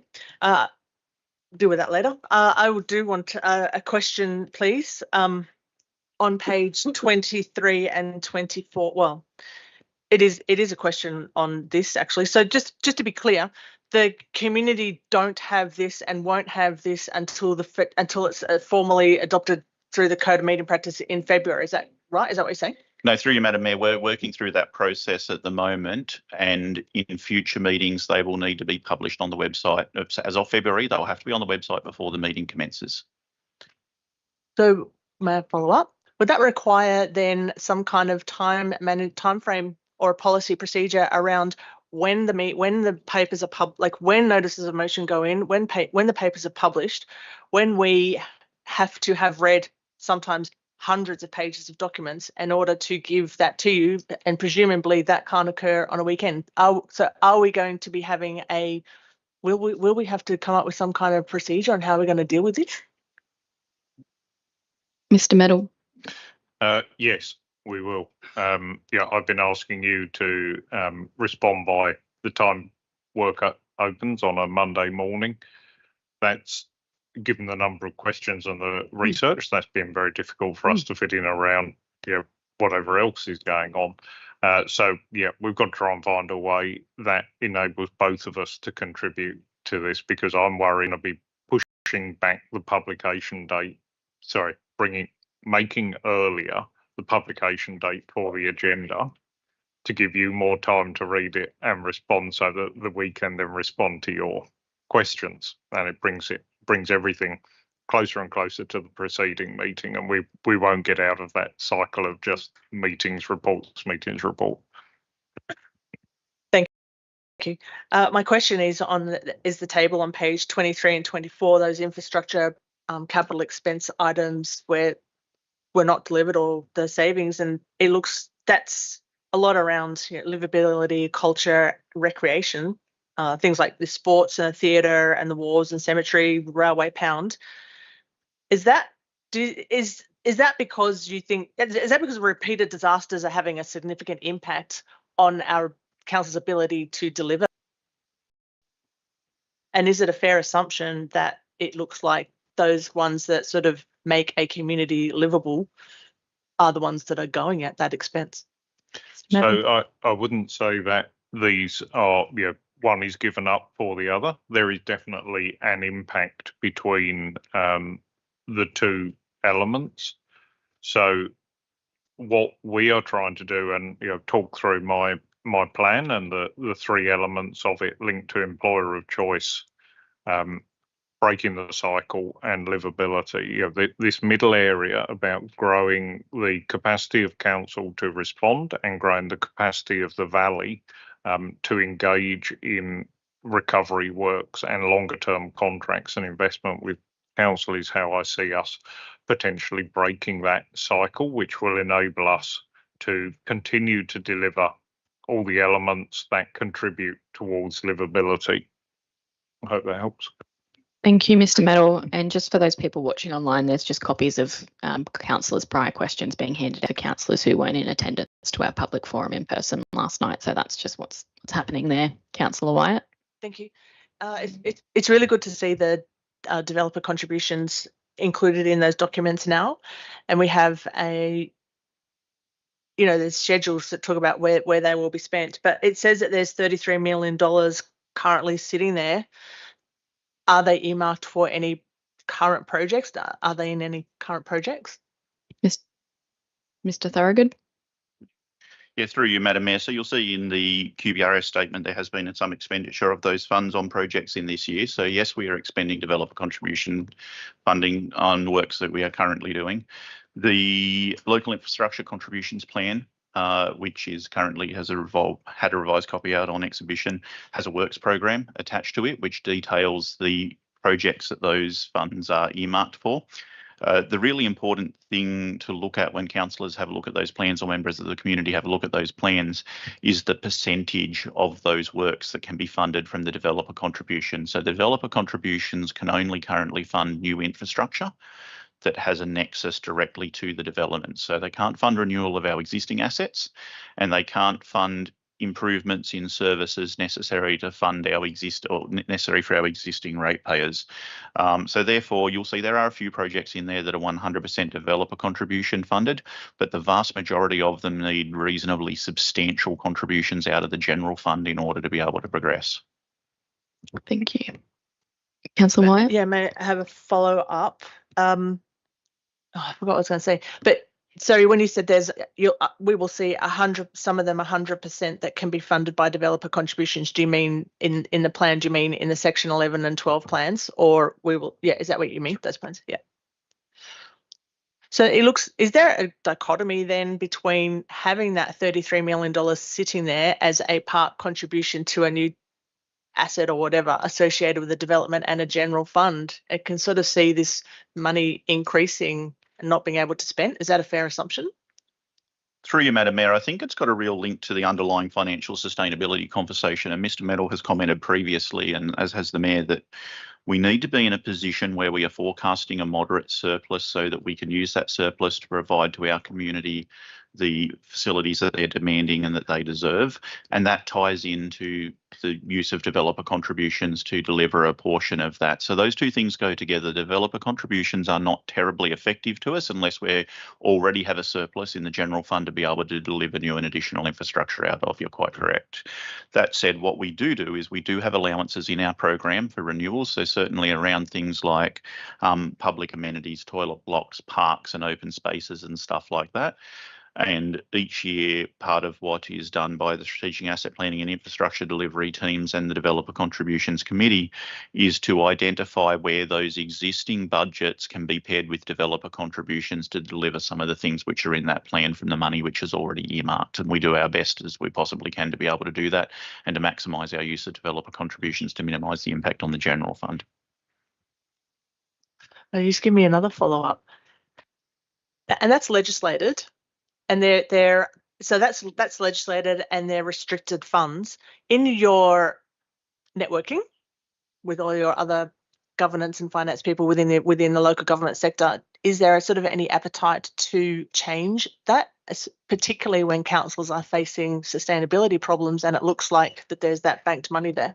So do you see there's appetite for change, or is there change? So through you, Madam Mayor, if you have a look at the Local Government New South Wales Annual Conference agenda, one of the headline items right at the top of the agenda is a motion, I forget from which council, for reform to developer contributions, in particular to enable us to use Section 711 and 712 contributions for renewals as well as new infrastructure and to provide more flexibility. So definitely topical for the industry. We're not the only council that feels the pain that we've referred to, and yeah, the industry is asking the state government for reform and it will be debated at the conference. Thank you. That's good to know. Hopefully that gets up and the task force question. So the task force was put up by a nom from Councillor Bain, if I recall, and it consisted of Mayor, General Manager and 2 community members and 2 councillors. And the report says you met and it's decided not to continue and it was their choice. What were some of the factors around that not being continued? So those members met with the Mayor and myself on a confidential basis, and the feedback was not very flattering for either the administration or council. So what does that mean for? Oh, okay. Well, what does that? So confidential, I understand, but what does that actually mean for the intent of having that task force? So you're quite welcome to have a task force. The response indicates that the independent members who were serving on that are not willing to continue serving. Thank you. Are there any further questions? Councillor Coburn? Yeah, I have a question around the cost to council for the external contractors required to do cleaning work in our public amenities. And I've noted that that's a significant amount. Can I ask, is that due to vacant positions and does one offset the other? Mr. Thorogood. Yeah, through you, Madam Mayor. No, it doesn't relate to that. The reason that we use contractors to service some of our amenities is generally where those amenities are located in places we don't have civic maintenance teams operating on a regular basis. So amenities such as Willawarren and Bellbrook are serviced by that. Amenities at Crescent Head through the CBD, not the day use area of the foreshore, but in the CBD are serviced by contractors. Also worthwhile noting that those costs that are in the report, and I might need to revise them, don't just include the cost of the contractors, but also include the cost of maintenance and repairs to those which are sometimes undertaken by the contractors. So yeah, they don't include that. It is an operating model that we're currently revising, and there is a tie-in between that and the contract for the management of our holiday parks, as they're currently contracted to manage the day use areas. So it's something that we're having some internal discussions about at the moment, whether or not that is the best service delivery model going forward or not. If there was a change in that service delivery model, I would anticipate that would be in 2027 though, when those contracts are renegotiated. Thank you. Are there any further questions or any debate? Councillor Pakes? Yeah, my question's around the financial sustainability statement. I note that this document has evolved. It's had things put in and taken out. The wins from the previous financial sustainability for the budget, how have, as councillors, have we been able to see those? And then I suppose my question relevant to this financial sustainability document, how, as councillors, will we see the monetary savings of this document? The aim of it is to create savings within our budget and improve our financial sustainability position. I note that the $2 million has been saved in previous years' financial sustainability, but the actual line items of what those savings weren't included and haven't been shown to councillors. I'll specifically point out the fuel monitoring, and will that be provided going forward for this document? Mr. Thorogood. Yeah, through you, Madam Mayor. We have previously discussed the individual line items, so to speak, in councillor briefings, and I'm happy to share that list with councillors. Once again, take that part on notice. You will note, or you did note, that there was the $2.2 million referred to in the annual report.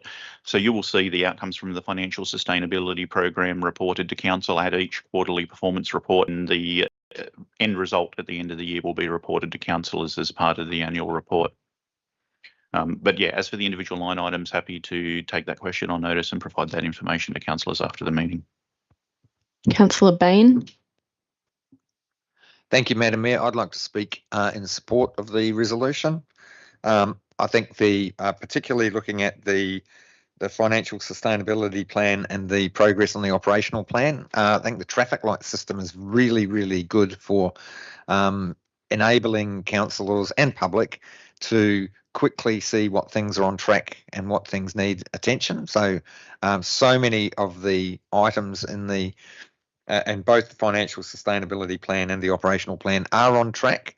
I'll just note a couple in the financial sustainability plan that aren't and I guess what the traffic light system does is it highlights things that will need attention in future. So the scrutiny of the spending on page 3 and page 7, the need to move forward on the asset management system, which, as the auditor said to us, is so important in managing that balance between depreciation and ongoing asset management. So I'm not being critical of council there. I'm just saying it's really good that traffic light system highlights areas that need to be addressed. In terms of the operational plan, so many of those operational things are on track. It's really, really good to see. I note there's been a delay in the footpath refurbishment program due to natural disasters, which are ongoing, have impact on our business as usual. I notice in the community section, page 26, the development of the Disability Inclusion Action Plan. I'm really keen on that one, particularly with the how there's going to need to be some work in weaving the dementia support into that one. And that also relates to the South West Rocks Library. And I know I've said this a million times before, and I'll say it a million times again. When we have a plan ready for the South West Rocks Library, we really need to be including people that are living with disability, whether that's dementia or physical disability or whatever, in the planning of that, to make sure that access and the operations are disability friendly. So congratulations again on all the work that's done on environment, economy, community and leadership. The majority of things are on track, and congratulations to staff for the work you're doing. Maringbu, thank you. Thank you, Councillor Bain. Is there any more debate on this? Councillor Selby, would you like to close debate? Yes. As I said before, I recommend it to fellow councillors. Looking through it all, I think the end result is going to be good. Well, we all hope it is, but I can't see anything wrong with it, and I recommend it to you all. Close debate. Thank you. I'll now put the motion. Is there any dissent? There is no dissent. The motion is carried. We'll now move to item 10.4, which is the draft Kempsey Development Control Plan DCP for public exhibition. Do I have a mover? Councillor Wyatt, seconded. Councillor Matchett. Councillor Wyatt, would you like to open debate? I do, thank you. This is a huge document, and for me, I've been waiting to see this since before I became on council. Clearly, the intent of the the DCP, Development Control Plan, is to provide detailed planning design guidelines that sit underneath the LEP, and it is the LEP that sets out the statutory rules, and the DCP expands on them by explaining how development should be designed and delivered to meet local planning objectives. So it's not a legal instrument, a regulatory instrument as such, it's a guideline that sits within that LEP. So it guides applicants and helps councils assess developments consistently by outlining the standards we expect for things like the built form, character, landscaping, amenity, Aboriginal heritage, historic heritage, environmental performance. And these controls are to be considered, but they can be applied flexibly as long as the planning objectives are met. So just summary, a DCP provides detailed guidance to achieve local planning objectives set by the LEP. It provides clarity on council's design and development expectations of applicants. It promotes consistency, quality, and good planning outcomes. It fills in the detailed design and implementation of how the LEP can or cannot provide, and it supports a transparent and fair decision-making policy by offering clear assessment standards.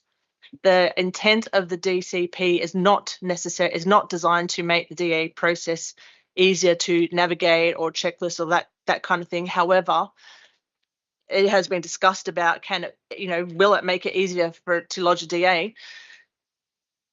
There are practical things that we can do to help applicants better understand and navigate way through this process, and I'd like to make the following suggestions about that. Firstly, this is a great opportunity for council to really refresh its website page around development to ensure that material is current, correct, and links are working and all that kind of thing. And you can include checking the search engine and the terms so that that's fit for purpose, so it is easy for a developer to navigate that. Secondly, is you can create a comprehensive online policy library, either alphabetically or grouped by category. Instead of only at the moment, what I've read in the DCP, there's only some policies listed in that DCP. We should either make a link, and we need to have that whole suite of policies. Otherwise, that DCP looks like only those policies are relevant. So having an online policy is a fantastic way of making it easier for development. And thirdly, I'm not sure if you have this, but consider having a developer DA checklist. If we don't already have one, it can be included as an appendix in this DCP.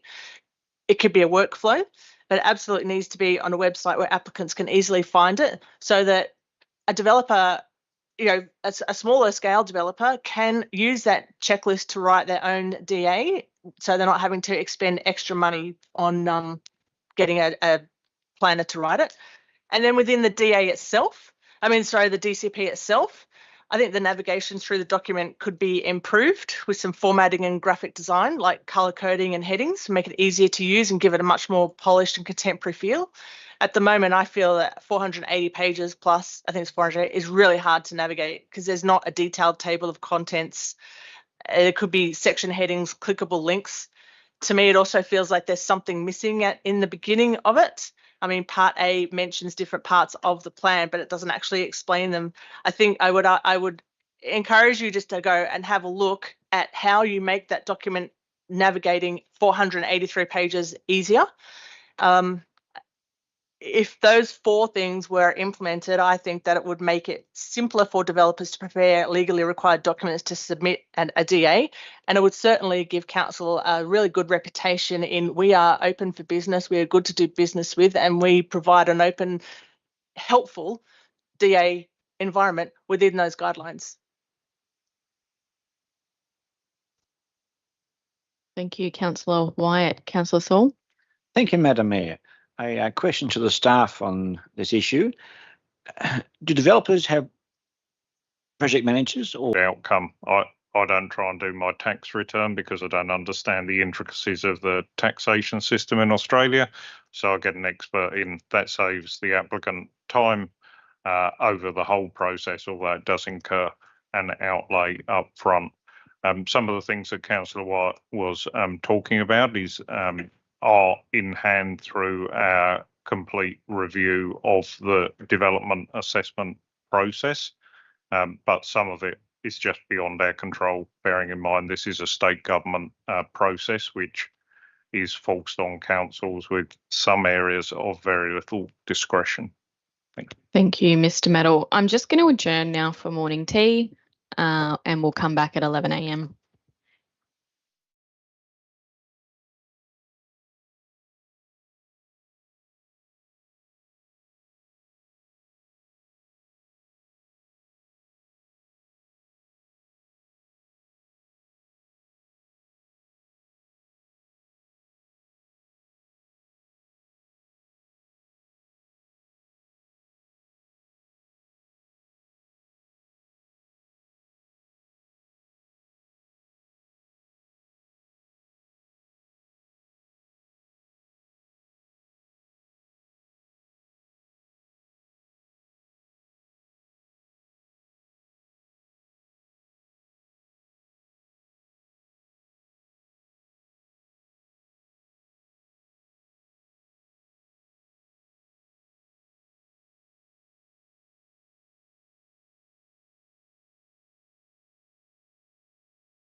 Welcome back, everyone in the chambers and online. We're at item 10.4, which is the draft Kempsey Development Control Plan, DCP for public exhibition.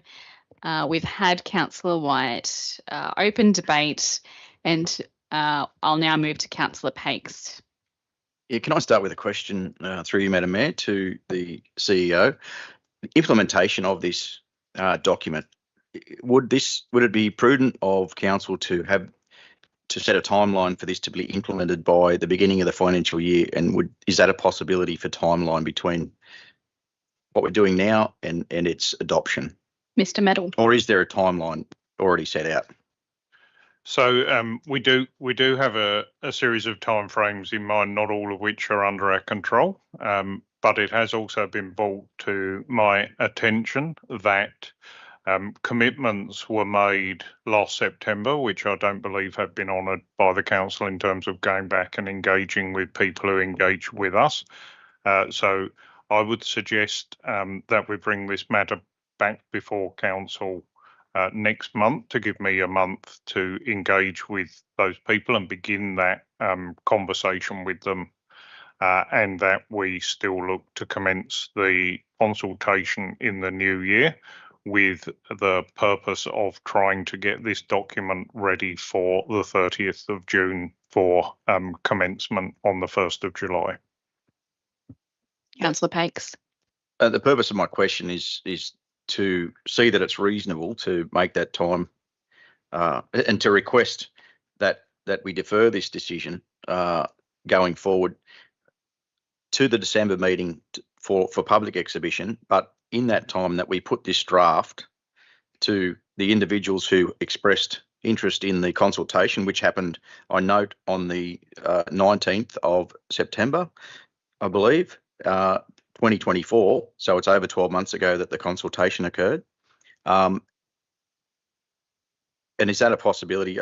And from that I'm cautious in the construction industry over Christmas, everything shuts down. So if we're putting a consultation period or we get it out to these people who are going to be replying, we do give them an opportunity between now and the end of the public.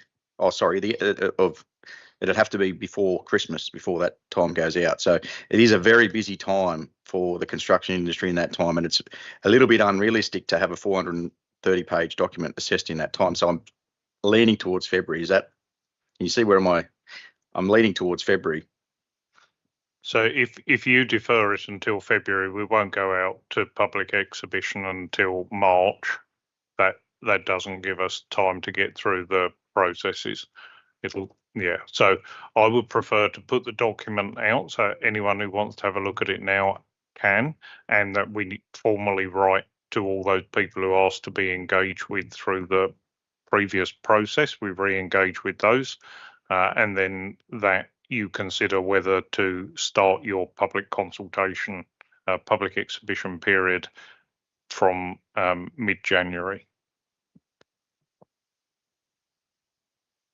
So I will move that we a deferral. I've sent that through to Officer Vicky Thomas. Thank you, Councillor Pakes. He's sent through an amendment to Vicky, and Vicky will get that up on screen. Just procedurally, Councillor Pakes, in what we need to do. So you can raise your amendment and then you can speak to it. And you're going to need to stick to what our code of meeting practice says, which means that you need to follow the procedures. Councillor Wyatt had moved the motion, so once she sees your amendment, she can accept it. If she doesn't accept it, you'll need a seconder, and then you can speak to it and we can debate it, but it just depends on what Councillor Wyatt would like.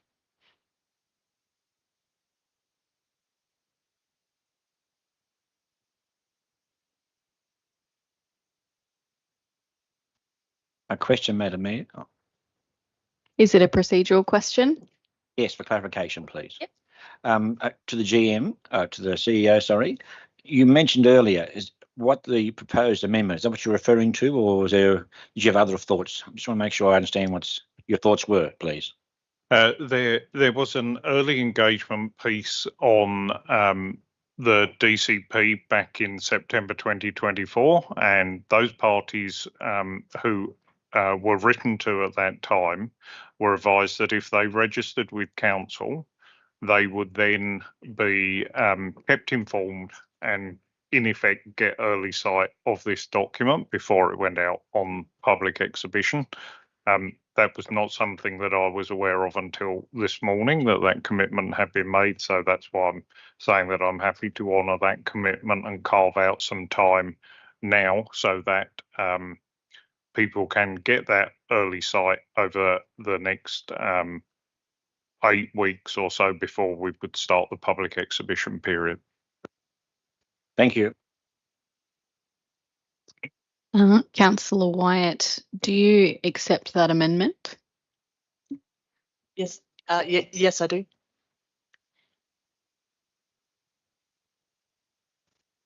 The amendment is now the motion.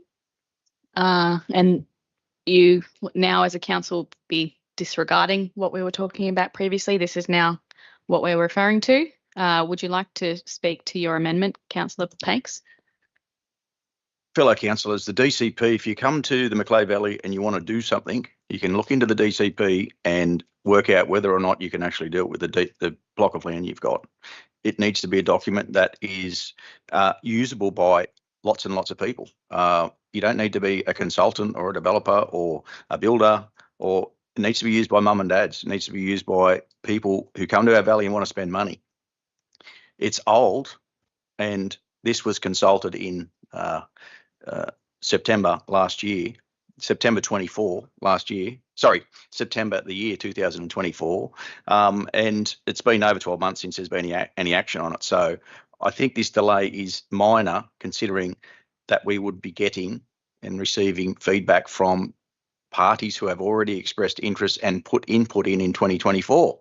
So, and the reason I've gone in this direction, I've asked people in our valley who do this type of work what their opinion is.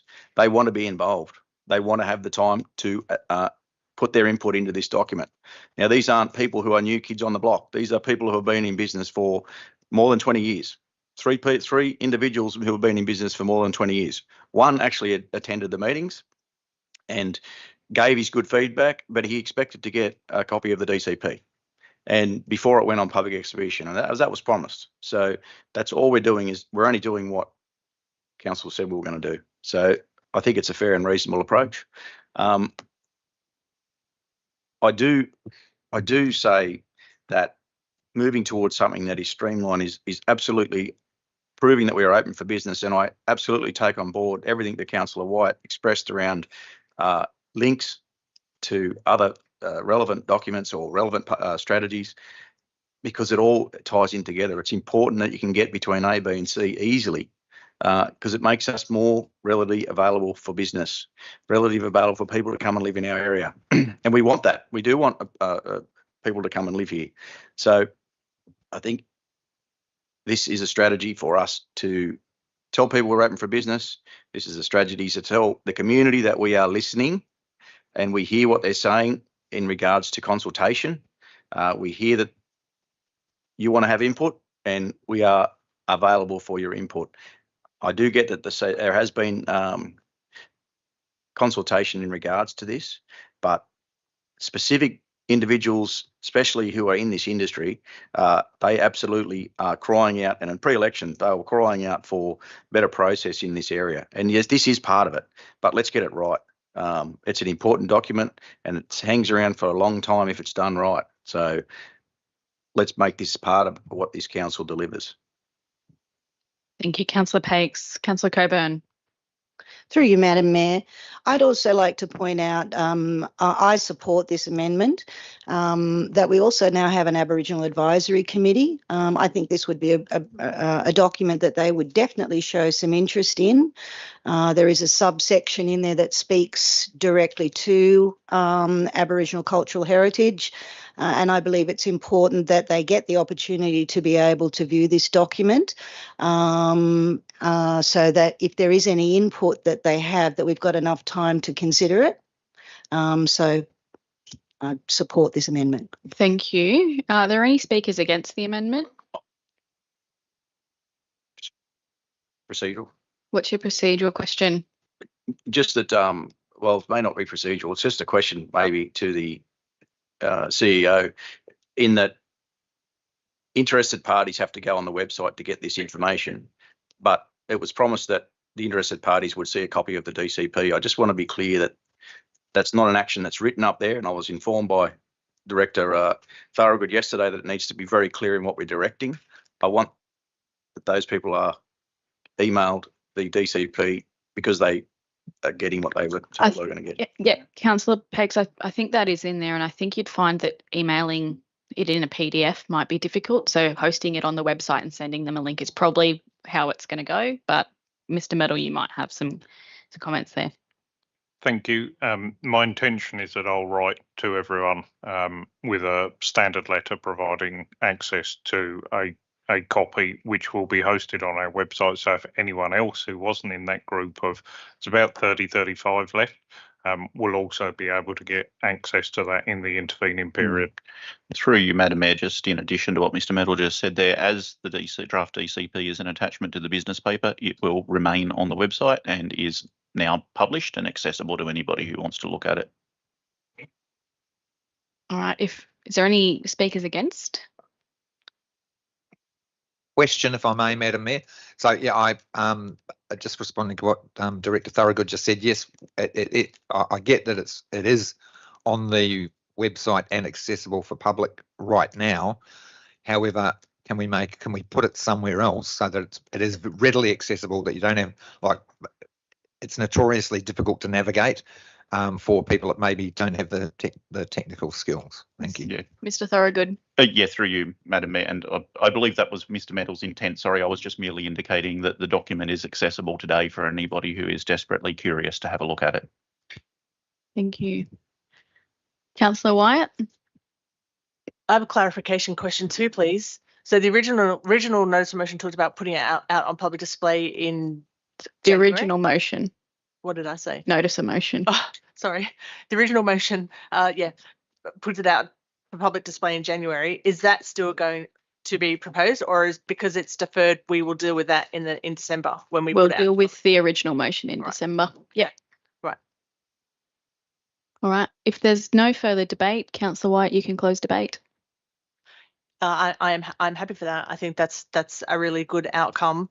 I do have some reservations about the timing of public display, but we'll deal with that later. But I think this is a really good resolution, and I think it's a great example of a collaborative approach to a resolution. And thank you for everybody for participating, and encourage everyone to have a look at that DCP. It is the important document for council developers. Thank you. Thank you, Councillor White. I'll now put the motion. Is there any dissent? There is no dissent. The motion is carried. We now move to item 10.6, which is alcohol prohibited areas. Councillor Selby, you did withdraw this one, so do you want to move it? Councillor Selby moving it. Councillor Saul seconding it. Councillor Selby, would you like to open debate? Sorry. Just got to find it.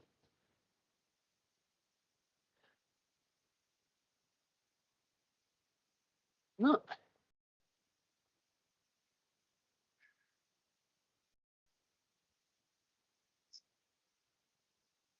Yeah, I'm looking for it. Page 36, I've got it. Yeah, the reason I removed it is that I think that the whole lot of it's a great idea. I haven't got anything against it. Prohibiting alcohol, especially in sports fields under management, is very important. Some of them, you know, you could draw a line at, but then you look at the problems that are happening with it in town, and we've been told that we need to supply more information there to the police. And as I said before, I think it's been happening. The signs have been up forever and a day, and people just disregard them. And I'm sure that the police have seen this, and I think they are lacking in what they're doing. Like, if they patrol the area properly, we solve half the problem, but they don't. But as far as this goes, yeah, I definitely think that we really need to talk about it before we put it through. Alcohol is a big problem everywhere in Australia today, not just here. We aren't the only place that it's affecting. And as the CEO said yesterday, you know, they're talking to the people closing down out there in 4th Street. Well, you know, that they, as someone said to you yesterday, they haven't just gone there. They've been there all along and transferred back out to 4th Street originally. So, you know, I'm not sure I know the answer to the problem, you know, but yeah, that's the reason. Thank you, Councillor Selby. Councillor Saul. Thank you, Madam Mayor. Madam Mayor, in defence of the police, I was made aware of last week that they attended on several occasions in the mall and were tipping out alcohol. So that's a good positive sign for our community, saying it has been responded to. And I think if that keeps happening, that may send a strong message to move on and not be antisocial in that area. So thank you, Madam Mayor. And also, well done to the police again too. Thank you, Councillor Saul. Councillor Coburn. Through you, Madam Mayor, I support this. I know I was approached by some residents in regards to late night drinking and gathering, and we really have to consider those areas because they are used by families and by members of the public. And some of those areas are also traversed by people. I know as a woman on her own, there are certain areas I just wouldn't traverse because I would put myself at risk, and that's not acceptable. So I support this. I like the rationale around making it all the same timing. I think that's a very smart move. That way you've got standardised signage in those areas, a standardised process. And I think it will be welcomed by most communities that we are trying to keep our public areas that are used a lot safe for our community. So thank you to the staff for putting this together. Thank you, Councillor Coburn. Councillor Pakes. I just probably have a question around Gladstone Sports Fields, and I understand that the Touch Football Association, Macleay Valley Touch Football Association, has started junior comps there, and they're running lots of junior sport there. But I also recognise that the Saturday afternoons, the Lower Macleay Soccer Club play soccer there, and I'm pretty sure the Yowies might play down there against soccer, the Lower Macleay at some stage through the year. And I just probably ask a question that those times can sometimes have recreational consumption of alcohol around the soccer fields at those times. They're adult games. So I'm probably questioning the timing. So that's an always prohibited site at Gladstone Sports Field. And why was that decision come about? And does that apply to Willawarren? Does it apply to Kempsey? Does it apply to, so they were all, that's my question. Mr. Thorogood. Yeah, through you, Madam Mayor. Council, these particular sports grounds were noted to be an oversight. Council has always prohibited areas across all of its sports grounds. As you'll note in part 3 of the recommendation, the Chief Executive Officer can approve temporary suspensions of an APA in those clubs that have a licence and wish to provide alcohol in conjunction with their events. When they're making a booking, can request a suspension of the APA for their booking.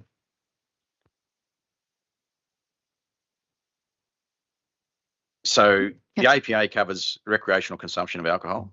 That's not sale of alcohol. I'm just talking about recreational consumption because that's really what it is. When sports happen, that's what it is. Through you, Madam Mayor, the APA prohibits the possession of alcohol in that area. So I think. Can I Yep. ask another question, please? So all other sports fields in the CBD at Third Street and are all alcohol-free zones, no alcohol consumption at all. Through you, Madam Mayor, all of our sports fields are alcohol prohibited areas. All of our sports fields are always prohibited with the exception of Willawarren, which has time restrictions on it. I don't know about the background on the time restrictions on Willawarren. I would need to take that one on notice. But sorry, I don't know whether you missed what I said previously, Councillor Pakes. Sporting clubs can seek a temporary suspension of the APA in conjunction with their booking. So then these do not prevent sporting clubs from serving alcohol in conjunction with their events. I take your point on the serving of alcohol. That's the sale. which is The sale, the serving, the possession, the use of alcohol in any form.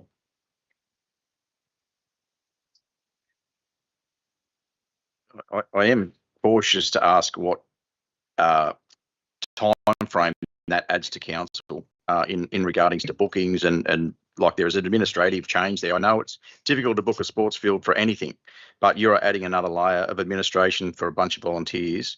I think a time frame on these sports fields Saturday, can you put is a time frame possible to be, as you said, Willawarren's got one. What do you mean? What's Willawarren got? I said I would need to take it on notice. I believe it's 8 to 11, the same as we're proposing. Sorry, through you, Madam Mayor. This is something that we already do for all our sports fields. This isn't new. This isn't an additional administrative purpose. And what I would probably suggest councillors turn their mind to, we haven't had any issues with the administration with the current process. None of the sporting clubs have raised any issues with the current process, and I haven't had any reports of people attending sporting matches having issues with the current process. So I'm not entirely certain that a problem exists there that needs solving. We are simply proposing to extend the current process to 2 fields that were overlooked in it. And final question, have those sports club, the user groups of that sporting area been notified of the changes?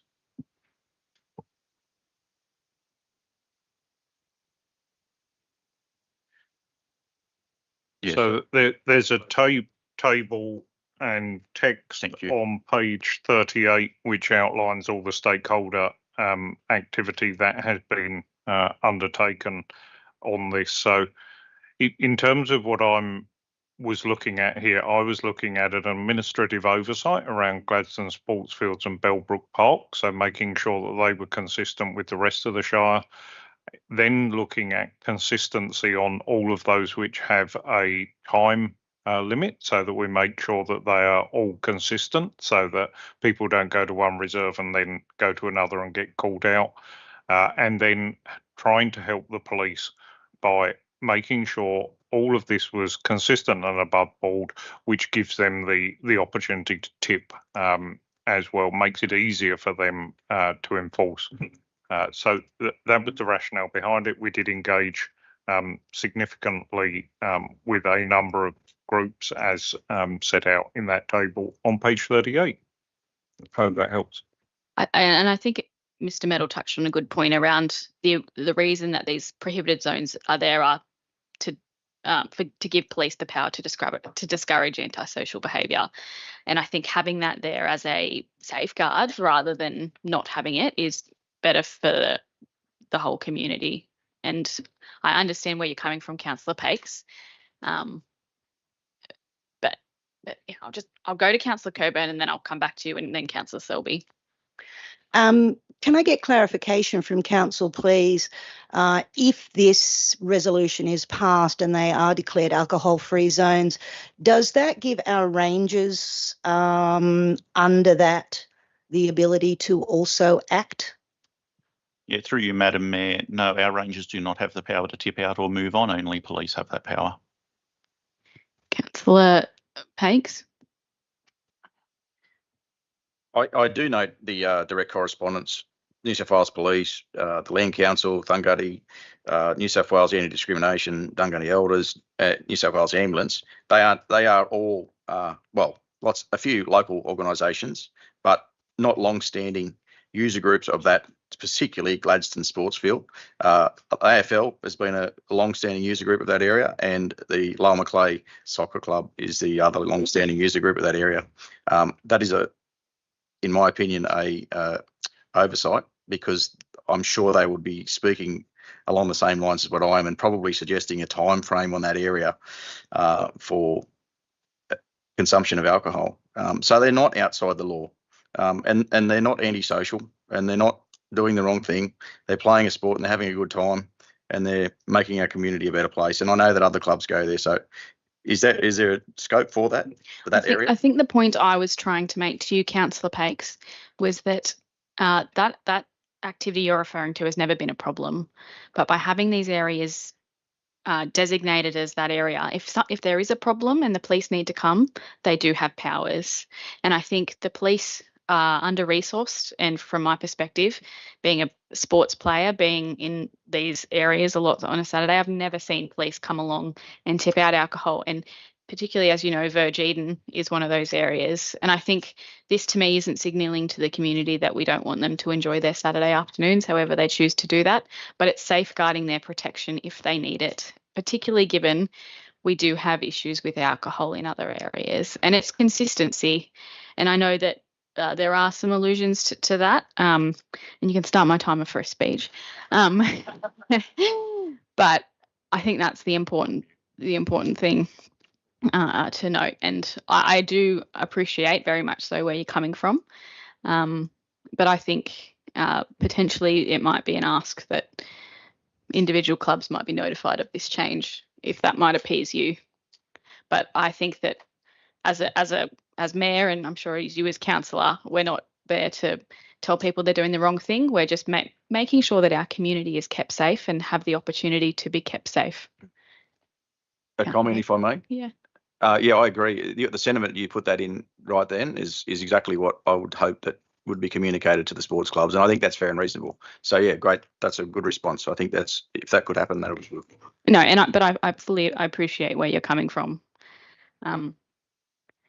Councillor Selby. Yeah, just a question on this. You say that they can apply for to sell alcohol and that, right? Can they do that when they hire it at the beginning of the season that can carry on through the season? Through you, Madam Mayor, they can do that at any time. Worth noting that some locations are difficult. They need different things to make that possible. It might be fencing and things like that. Do they have to have a licence to apply? Mr. Thorogood? Through you, Madam Mayor, they have to have a licence to sell alcohol, yes. And I would suggest that getting the licence is a far higher bar than us approving the suspension of the APA. Yeah, well, that getting a licence, I think that's beyond a lot of the sporting clubs. Thank you, Councillor Selby. Do we have any more debate or discussion on this? Well, if we do not, Councillor Selby or Councillor Bain? Madam Mayor, yes, I'd like to speak in support of this resolution. I particularly welcome the inclusion under point 4 of making them a glass-free areas as well. That's going to make that can make a significant safety difference. I'd like to reiterate what Councillor Saul said about the police powers, and also note what was spoken about previously, is that when police patrol, and with their limited resources, often what they do is they stop the behaviour for the 5 minutes that they're there, and then the behaviour recommences once they've moved on.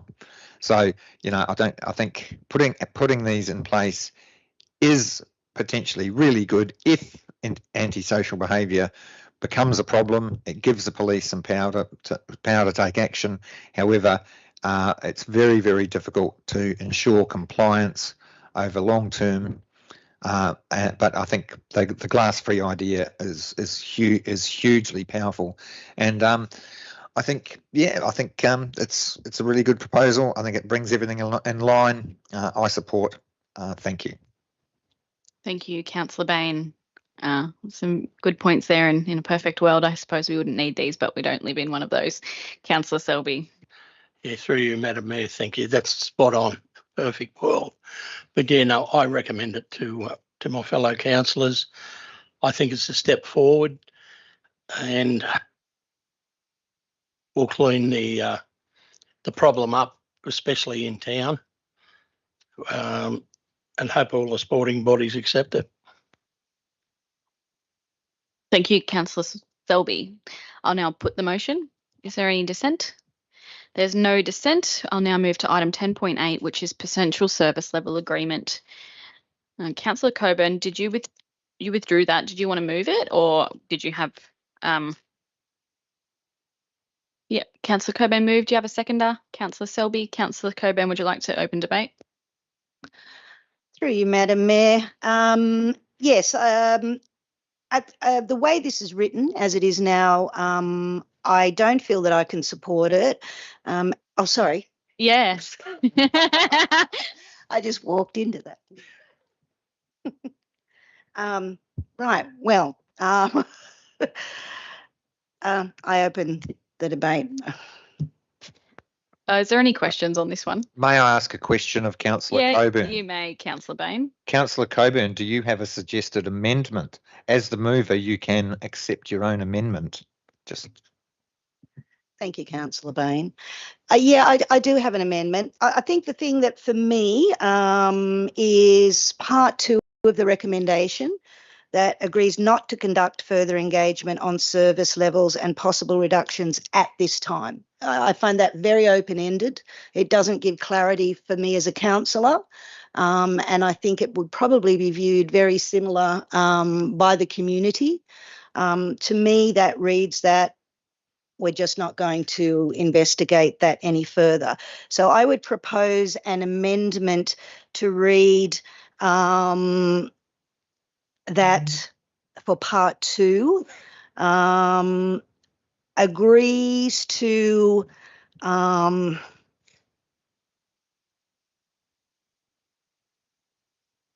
I think we need to put a time frame on this. So agrees not to conduct further engagements on service levels and possible reductions for investigations that have already happened. I guess that's my point, is when I read through this, it reads that there was a pilot done with customer service, which is very specific, and I just would like to know exactly what areas have been had thorough research conducted in them.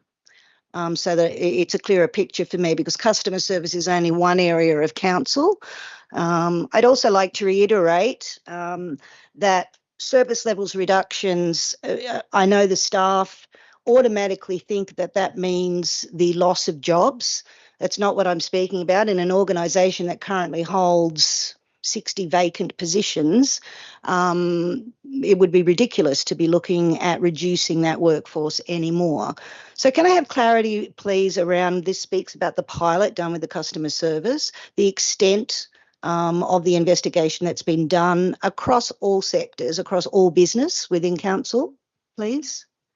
Okay, so I think there's a misunderstanding around what the recommendation is trying to do. So this is not about stopping investigating what we're doing to improve services and to reduce the costs associated with those services. This is about not going out and spending an additional 30,000 on getting a consultant to come in and tell us, or consultant to come in and run a survey for us. So that they are quotes that we've had for this work. They're not just figures pulled out of the air. So there's a commitment from us to keep going in terms of what we're doing and looking at how the business can evolve to match the money we've got in the bank and also the expectations that our community have for service. So that's one area. The review of customer services taken us 6 months. That's our pilot project, and ELT recently had a presentation from Carissa Graham on that, who's leading this within the corporate performance team. There are some really good things coming out of that we will now move to implement. That's a target that you've set me as part of my performance agreement this year, so that's moving forward. We have the resources to do 1 or 2 service reviews per annum in line with what most councils undertake. We are also meeting with consultants this coming week at ELT to talk through an external review of the development assessment service. So we are still looking at this, and we will continue to review how we can better deliver services in a more cost-effective way. And we're also pushing it back to staff. And some of you will have had a laugh at the squirrel that we've introduced, and trying to really make it clear that financial savings and good ideas need to come from the bottom up. Because these people know where there's wastage on a day-to-day basis.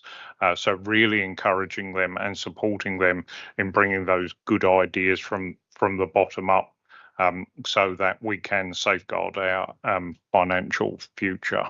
So I hope that helps. But the intent was not to stop work on this. It was to not spend money on external parties to help us with that. If you wanted to put a time frame on that, can I suggest that this is just through until the next Micromex survey is done, which is proposed for the first quarter of 26-27. So perhaps give me that, 18 months, where we keep going with the internal process, and I'm happy to keep councillors abreast of what services we're tackling and what the outcomes of those are. I don't know if that helps. Thank you, Mr. Medal. That does, but that doesn't read well. This agrees not to conduct further engagement on service levels and possible reductions at this time. I think there should be a provision in there that speaks to the expense, because that's what you're saying, is that council doesn't want to expend the $30,000 to bring in an external provider. That's a completely different statement. If it said conduct further external engagement on further... agrees not to conduct further external engagement, would external engagement read a bit better for you? And that says that the organisation will still do that internal work? Yeah, I think there needs to be clarification around that, please. So just switch them around and said agrees not to proceed with the community. Agrees to switch them around. So the first one is agrees not to proceed with the community engagement reservice reductions from the notice of motion for the 20th of May, and the second one is notes the information provided in the report. So that it's being really clear that we're not going with the notice of motion recommendation. Yeah. Councillor Coburn, do you accept that amendment? Yes, I do. Thank you. Thank you, Councillor. You have given some reasoning there.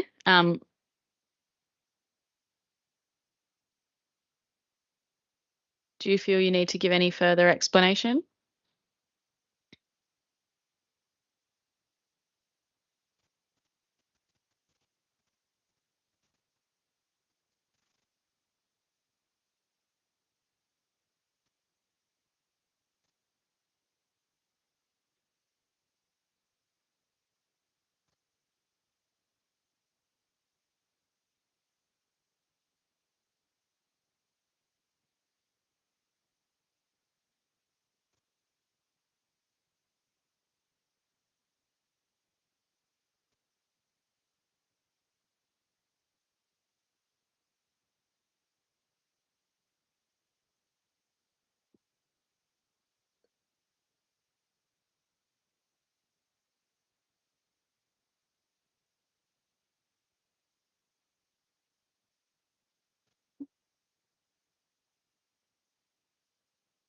Councillor White, are you happy with that I was wording? just wondering whether it says, the second one, semicolon after report, not to expend $30,000.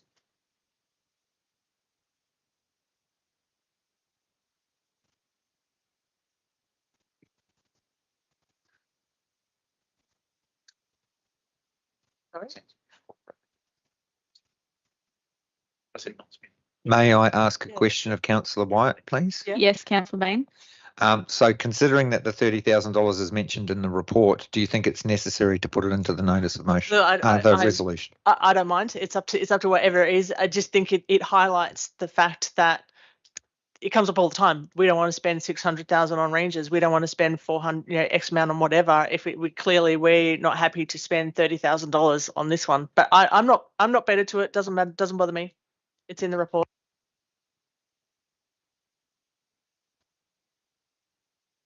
The team are going to try and add that in for you, Councillor.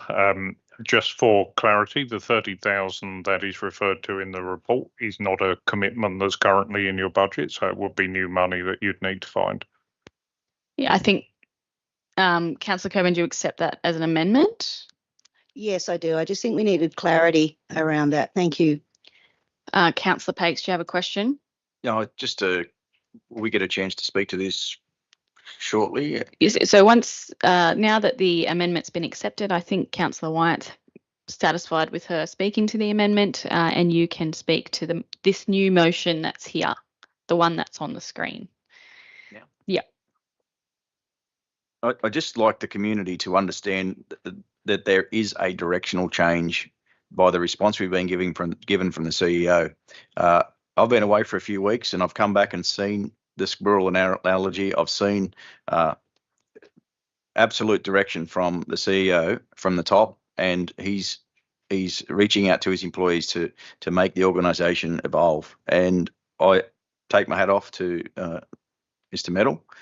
This is what we have been asking for a long time, and I'm absolutely ecstatic that you are taking to the task and putting the steps in place. So it's a message out to the community that we have a CEO who's doing a fantastic job. He's got a big job in front of him, but I absolutely think that councillors are behind him. I think his staff are coming behind him, and I think you'll see the results. So I just wanted to take that opportunity to hand as many accolades as I can reasonably to Mr. Metal, but I'm sure it won't interrupt your golf handicap. You can move an amendment if you want to. Is there any further debate, or should we put the motion? Or do you want to close debate? Certainly. Thank you for making that amendment. I think that gives much more clarity to what council's actually going to make a decision on. And I'd like to close the debate. Thank you. Thank you, Councillor Coburn. I'll now put the motion. Is there any dissent? There is no dissent. The motion is carried. We'll now move to 10.9, which is acting Chief Executive Officer appointment. Do we have a mover? Councillor White, you'll move it? And who would like to second? Councillor Matchett. Councillor White. At the risk of being a little belligerent, and it's nothing personal for me, it's it's all about merit selection, equity, and that kind of thing. I am a bit. I mean, okay. The questions are, this is a hierarchy. Is this sort of standard practice in local government? Actually, can I ask questions? I don't need. Sorry. Can I start again? Right. I'm not making a speech. I want to ask a question. So yeah, I'm a bit hesitant because of the merit selection process. And noting that it says there, noting the resolution would prevent anybody else acting in that position within that executive team. Is it a standard practice that it is a hierarchical approach to acting in that CEO role, because it's not in state government? Mr. Okay, Metal. for us, this is not about a hierarchy. This is about making sure that if something untoward happens, that we have a plan A, B, C, D. So I would be comfortable with a more general approach in terms of any member of ELT could step in, but that doesn't give you the specificity. So I have looked at this recommendation and therefore put the person who would normally have stepped up in the past, someone who has significant corporate knowledge and is at the centre of the organisation to be the first point of call. And then by virtue of long service, the Director of Utilities, and because we have an interim Director in Operations and Planning, they will be new into the organisation next year, and I think they, like me, will need time to find their feet and get into the organisation. I don't think if I put an expressions of interest type approach out that I would get anyone from below the executive team who would meet the standard. This for me is not about those holidays or things that happen all the time, going away with work or whatever. This is about if I have a heart attack tomorrow, who's going to run the show while I'm in hospital? If I get run over by a bus or hit by somebody else's golf ball at the weekend. So this is about making sure that it doesn't matter what happens to me, you have a clear, if you like, line of succession where you will have someone who can exercise the functions of this role and look after the interests of council during that period. Yeah, and I think I'd just like to reinforce what Mr. Medal said there, that then, as it's a statutory appointment, there has to be absolute concrete certainty in how it functions in the event that Mr. Medal is unavailable. There can't be ambiguity around it. There's no room potentially to bring council back together to make a decision if it happens unexpectedly. So we're prepared for that. It also helps us operationally in the normal course. As Mr. Medal said, he will pick someone to act and has historically had both the Director of Operations and Planning and the Director of Utilities in my time act while I'm further up the order. The resolution as it's written says that if I am unable or unwilling, for instance, in my circumstances, and I can assure you that as long as Mr. Medal wants somebody else to act, I am unwilling. So it prevents us having to come back and put reports to council if he just wants to take a single day off or an RDO or something like that. May I follow up then?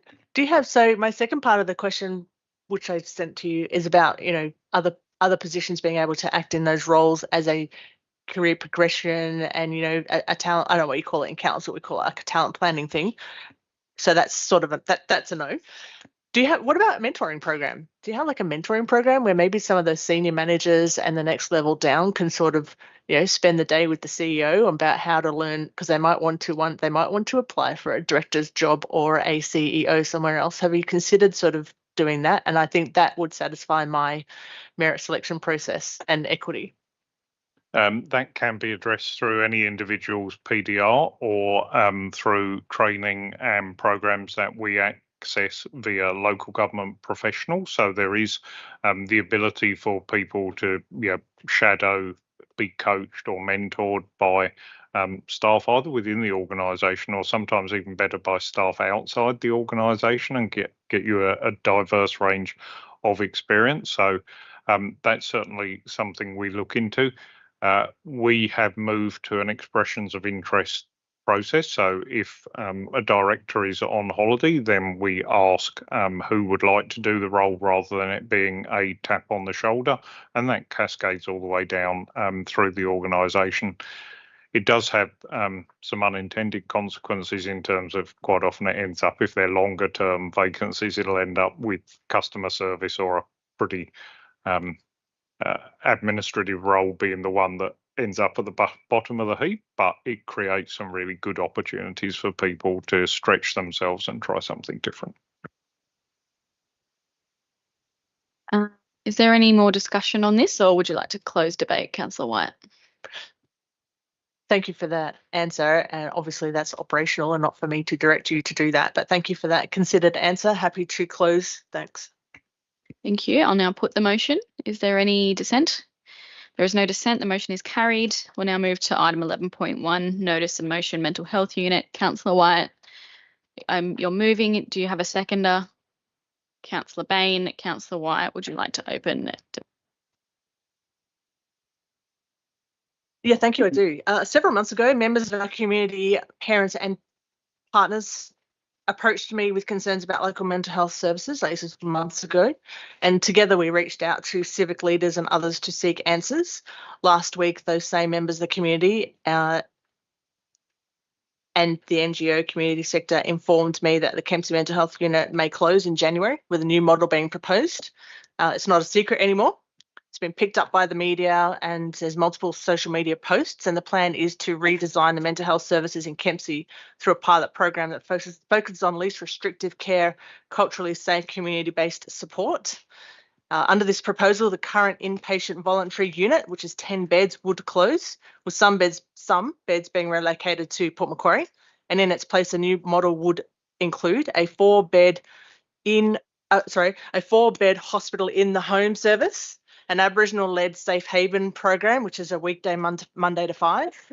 An Aboriginal specialist wellness service and expanded outreach program. I mean, this is supposed to be best model care where mental health is provided in the home and in the community.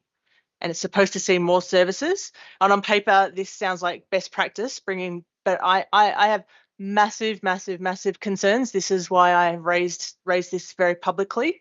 First up, the language. I have serious problems with the language being used by Mid-North Coast Local Health District with their reference to people with mental illness consumers of mental illness. That terminology is very insensitive and frankly just inappropriate. People living with mental illness are not choosing to consume. It's a condition that is complex, chronic, and life-altering, particularly those that are, the factors leading to mental health diagnosis are genetic or psychotic, social, environmental, and developmental. Genetically, you don't choose to consume. If you have diabetes or celiac or something, you have to live well with your illness. So you have to live well with unwell mental health. The language is very poor. And then the same with the recovery model. Again, if you have that, you don't recover from that. The second one is a pilot program. It's to run a pilot program. A pilot program is experimental, where mistakes are made in our community are used to develop a better model for a statewide rollout. So Kempsey will be using my interpretation of pilot experimental framework. That is, they'll have a monitoring and evaluation program, they'll review and they will improve the processes called a MERI.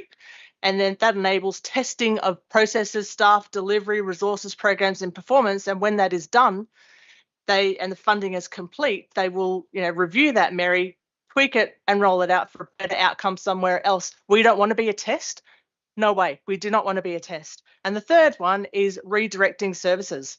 So the model of care is to redirect services to local community based on services of early intervention and create a sustainable, comprehensive community treatment model that is direct from their media release, which was not secret, it was provided to the ABC radio the other day.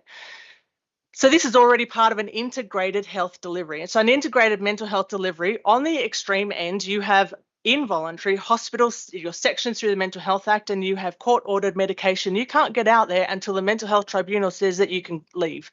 And then on the other end, you have the wellness programs, the community outreach programs, the Medicare-funded models. That is the in-care. That is the in-community care. And in the middle, you have what is called an acute mental health voluntary hospital system, and that plays a vital role in stabilising people in crisis and those at risk of harms to themselves and others who are experiencing psychosis or depression and is escalating. It allows for an immediate multidisciplinary intervention in hospital before transitioning people back into the community. So it allows a whole stabilisation process and they can be connected with people. And third one, and that's, to me, that's taking the middle piece out, and it is placing the most vulnerable people at risk of harm, safety and support for families, children and carers and patients themselves. And the fourth one is the consultation. This is a quote: "They have engaged in consultation around mental health services for over 12 months, and they have engaged with the mental health services, Durry, community leaders and themselves." Whereas a consultation with us, the people living with mental health, the family and the carers living with mental health, for us, about us and with us, it must be designed by us. And I mean, so I'm looking for transparency, openness and honesty and authentic engagement.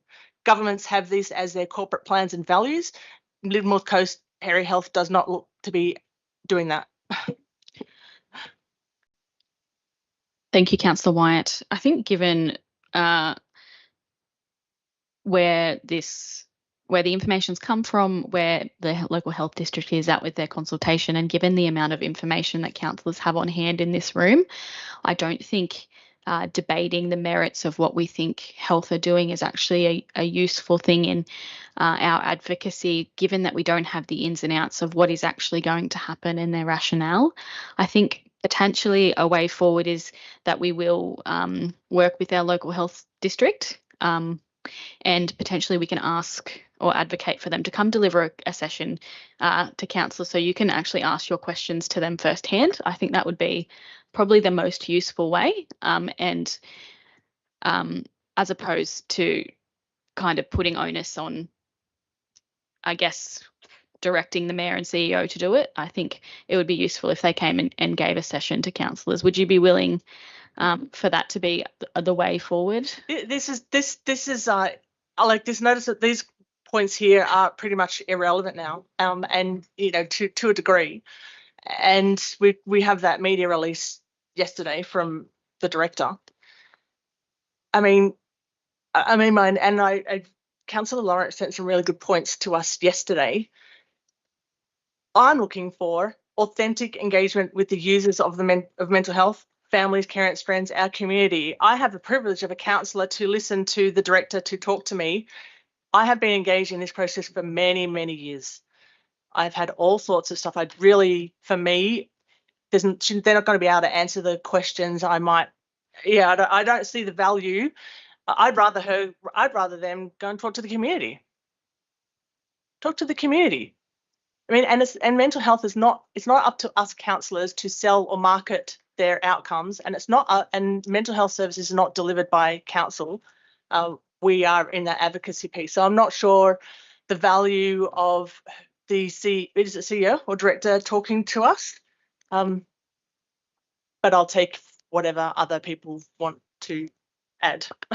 I think for the position I was coming from, Councillor White, was that they would give you the information firsthand and you wouldn't be basing it off things, I guess, going around the community, and building that relationship with the local health district rather than positioning council in an adversarial nature. Councillor Matchett. Matt Lime. Thank you, Madam Mayor. As Councillor Wyatt pointed out, I think based on the response that we've received from Ms. Wong, some of the elements of this norm are no longer relevant, but ultimately I found the response to be pretty broad and unsatisfactory. I think we all as councillors would have a lot of follow-up questions. So I'm not sure procedurally where this fits in, but they have offered for us to meet with the Acting Director of Integrated Mental Health. I think that would be really important for us to be able to ask those questions directly to the responsible parties and then form a position about where we as a council stand, because Councillor Lawrence raised some very, very important questions in her email that was circulated last night. I've got a lot of questions. I found this response to be pretty unsatisfactory, so I'd like clarification before we form a position.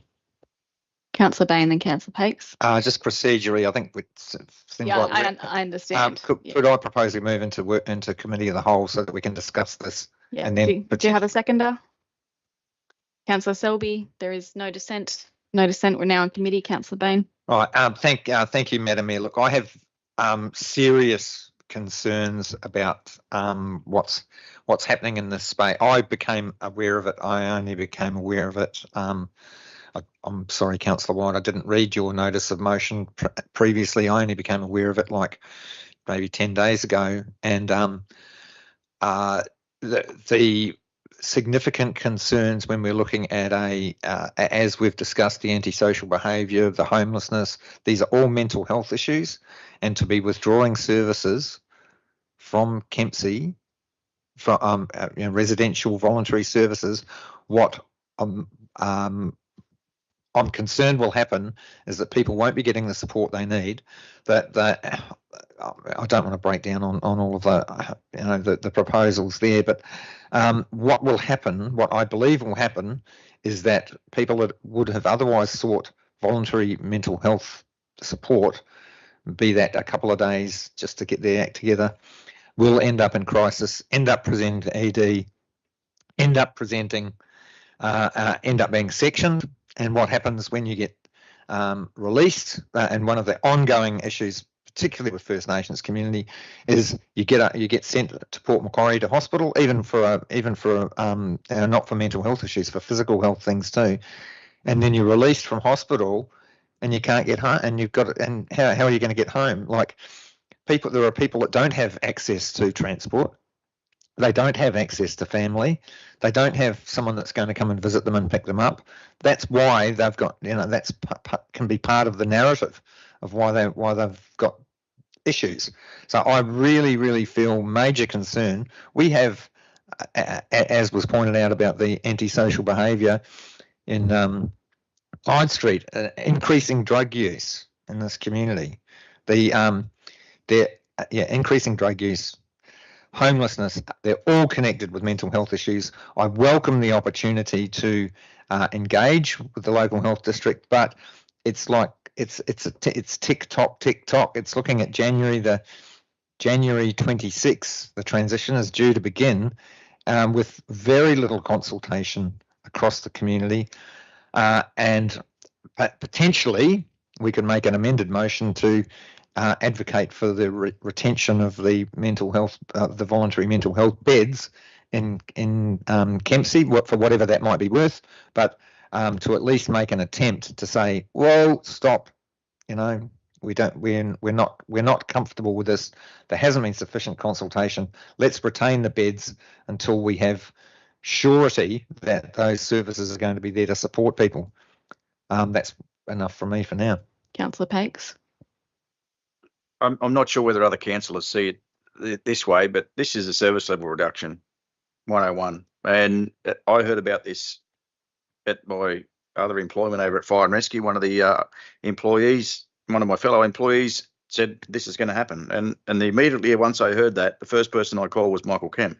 And I made him aware of it. And he was aware of the change in service delivery at that time.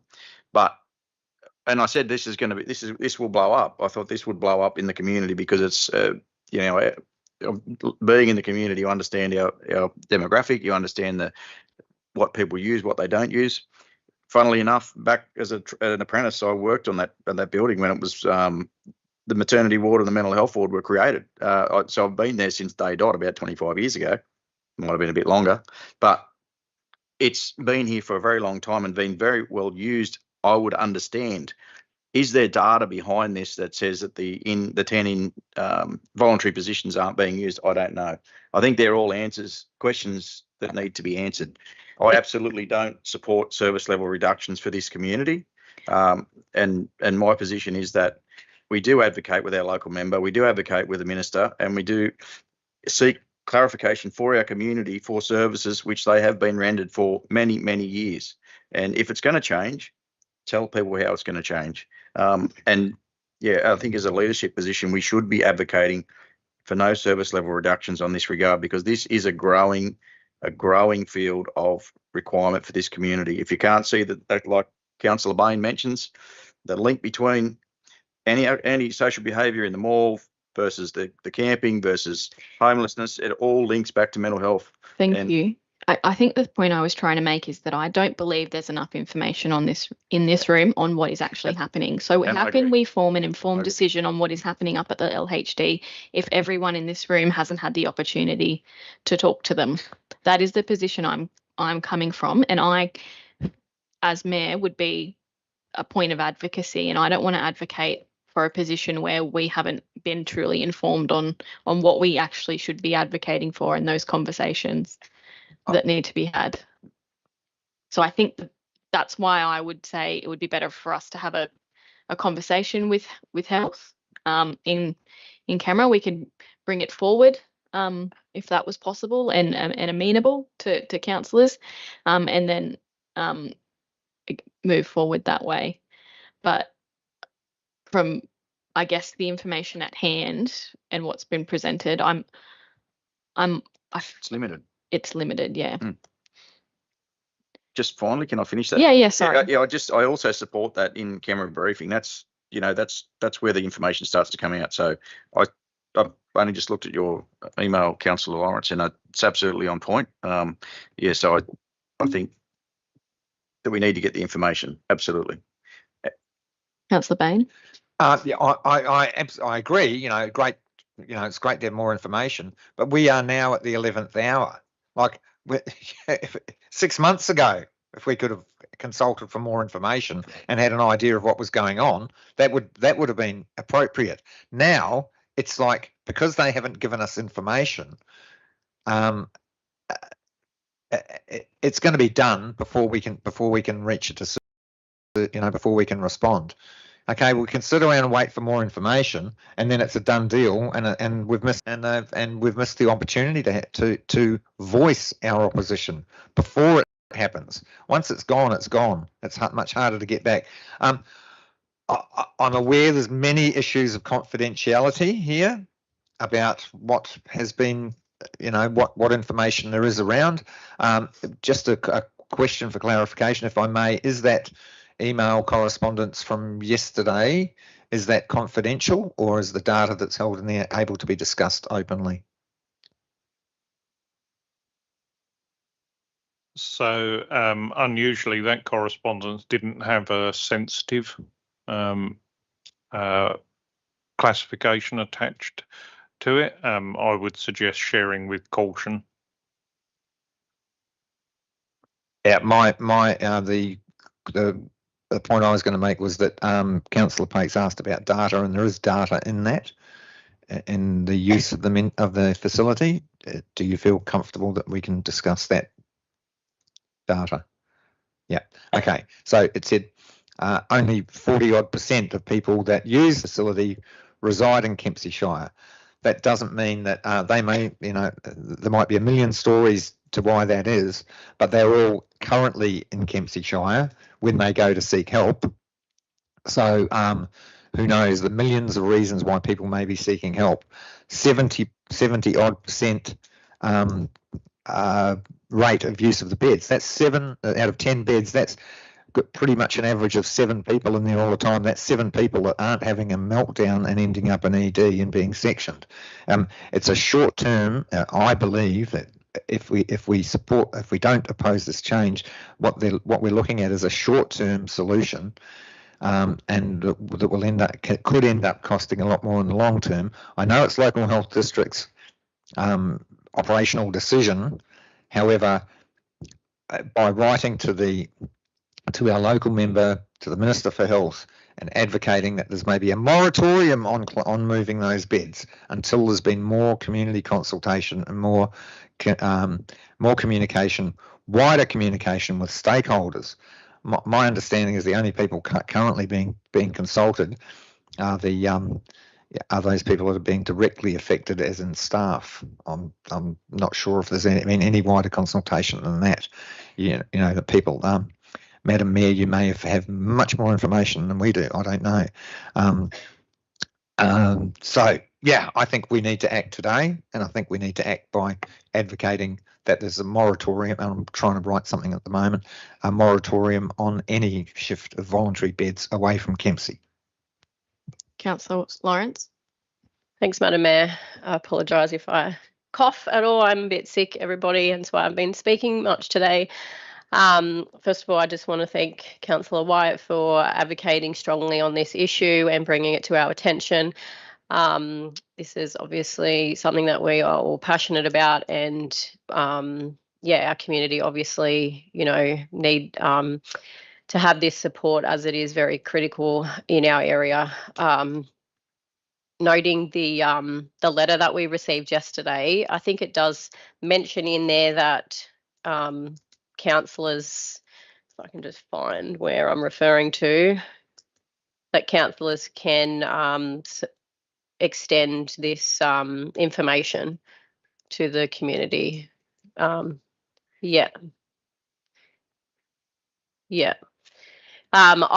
did attend one of the consultation meetings around the Aboriginal led safe haven. So that was held at the Dungutty Elders several months ago.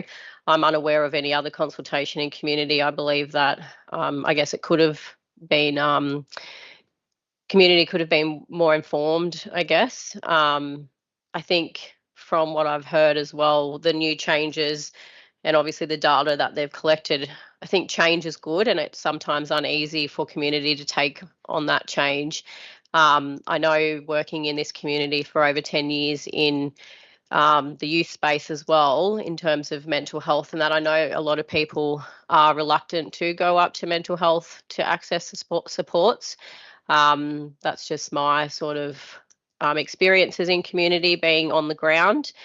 So I think this obviously approach that they've got as well could be different. And I know that there is the new Medicare mental health now, the Medicare mental health now in Kempsey. So that's a voluntary service that people can go in and access and gain further supports. So there are things happening in community, and I think that obviously us gaining more knowledge and information in terms of what Mayor Ring alluded to before about us having, and obviously my email that I'd sent through, collaborating that in camera support from information update around that would be ideal for us to deliberate our decisions moving forward, and obviously for them to communicate to community what's actually happening.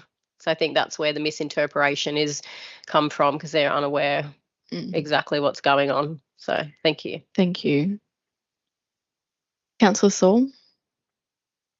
Yes, Madam Mayor, just a few points, I suppose, a few questions. How that's written, it's almost like it's a done deal.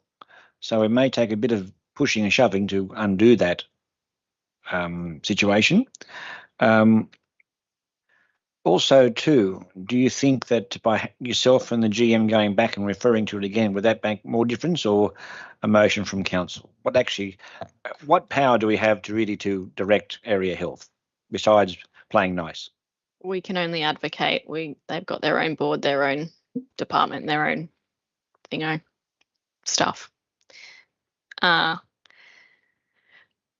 think, councillors, we need a way forward.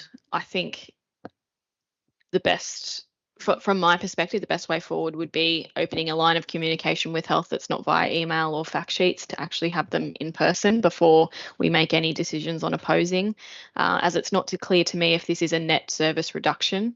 It could be simply that the service is augmented. More explanation on the data that they've presented and how that's actually playing out, and more clarity on how the outreach service will actually function. As I know, communities highlighted risks, but they've already got the suicide prevention outreach team, and different things like that. So I think giving an opportunity to communicate with health directly would be the most useful thing for us. Councillor Bain? Thank you, Madam Mayor. Look, I've sent through a proposed amendment to that council directs the CEO to write to the Minister of Health, the local and our local MP, requesting that there's a moratorium on the planned relocation of mental health services from Kempsey to Port Macquarie Base Hospital. And then we could add to that, pending further consultation and clarification of the redesigned services, something like that. But I mean, I hear what you're saying, that we need more information. However, I'm going to reiterate that time is running out, and once the train's left the station, it's like the timetable isn't much use to us anymore. Councillor Wyatt? Yes, I also sent that with a couple of other amendments, which you can put up there if you like. Your motion, you can accept any amendment that you want. I will accept it, but we can discuss it. I'm happy to discuss it. So the first one is that we do not support any reduction in hospital voluntary services at the Kempsey Mental Health District. That what Arthur just said, or Councillor Bain just said, and that we accept the invitation from the Mid North Coast Local Health District CEO to present to councillors. And given that we're still in committee, so that will come. And given that we're still in committee of the whole, I would just like to add a couple of things. Firstly, I don't have parliamentary privilege to share with you what I know, which makes sense for you to have the same information that I have.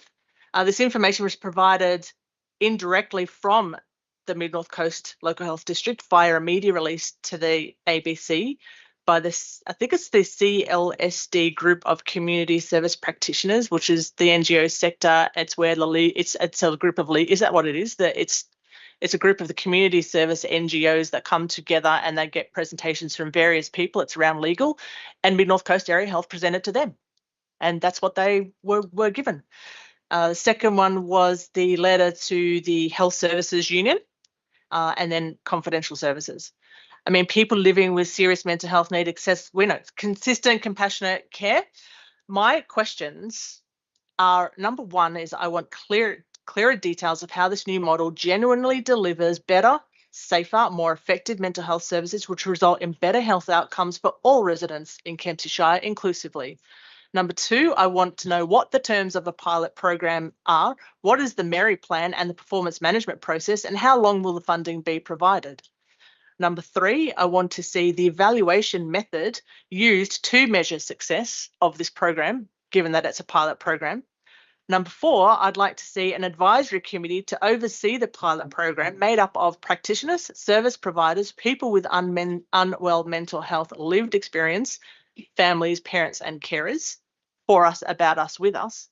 And number five, I want to see genuine and authentic engagement with the community, especially with those with lived mental health experience. It seems like this is decisions made about us without us. Now, with all due respect to people at that table, you've been at the table for a long time in a system that's pretty broken. It would be have broader engagement process. And just finally, I want to dedicate this notice of motion and my being here today to all of those living unwell mental health, that I see you and I stand with you. And I dedicate this to my own daughter, who has been to turn 30 yesterday and spent half her life in the most atrocious mental health system and dysfunctional broken system. Her courage, endurance, and genuineness exceed any of that I've ever met in any civic leaders. And she and so many others deserve a system that supports them, that does not fail them. I feel that closing this mental health unit leaves people that are the most vulnerable at a critical time in their lives at higher risk. Thank you. I'm a little bit confused at the moment. Did you send your amendment through? We're trying to get it up. While we're waiting for that, may I speak further? I'll just. We're in committee. Yeah. No, I'm still waiting. Yeah. Okay. So I've approached the Health Services Union to find out what they think. I've approached the Nurses and Midwives Association, and I've also approached the Amanda Cohn, the Greens MP, who's the spokesperson for health, who will be raising the issue in Parliament. But I think we need to also put our advocacy in to support whatever we can do. The unions, political effort, whatever we can do, until we have comfort that the mental health services this is not in fact a service reduction, and it's not in fact a cost cutting measure that's going to leave Kempsey the poorer for it. I believe, and again this is something that maybe needs fact checking, is that the suicide task force will be working Monday 9 to 5, and I'm sure that dealing with suicidal ideation does occur outside working hours. Thank you. Thank you. Can you just ask Vicky, may I ask a procedural question? If Vicky got my email? You did? Okay. We're having some. Councillors, we're just having some technical difficulties with getting the new motion up in terms of software.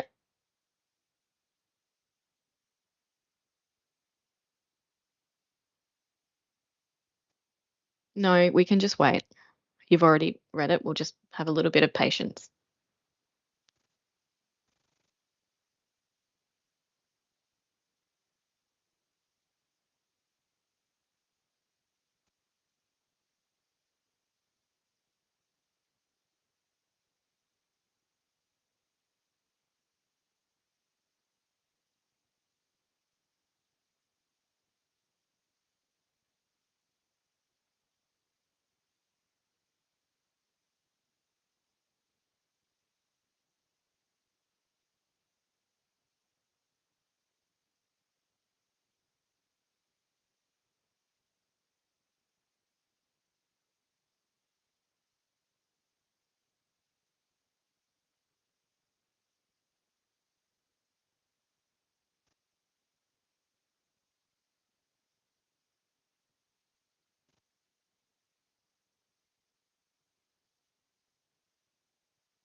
Councillor Bain? We're going to just keep continuing. Yep. The motion is before you. I just want to get an understanding in the room of the feeling on this here before we move forward.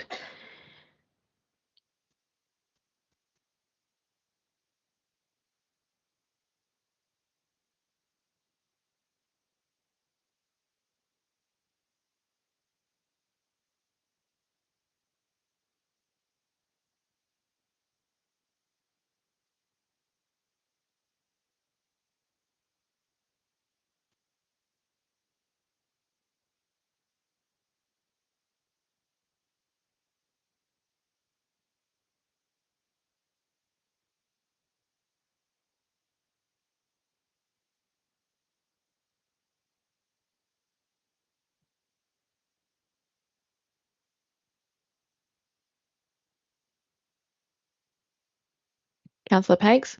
I just that point 3 that we have a date on or a proposed time. So as Councillor Bain mentioned about, it's no good having a ticket if the bus has already left. So that we may put a time frame on that. Probably have some direction from Mr. Metal.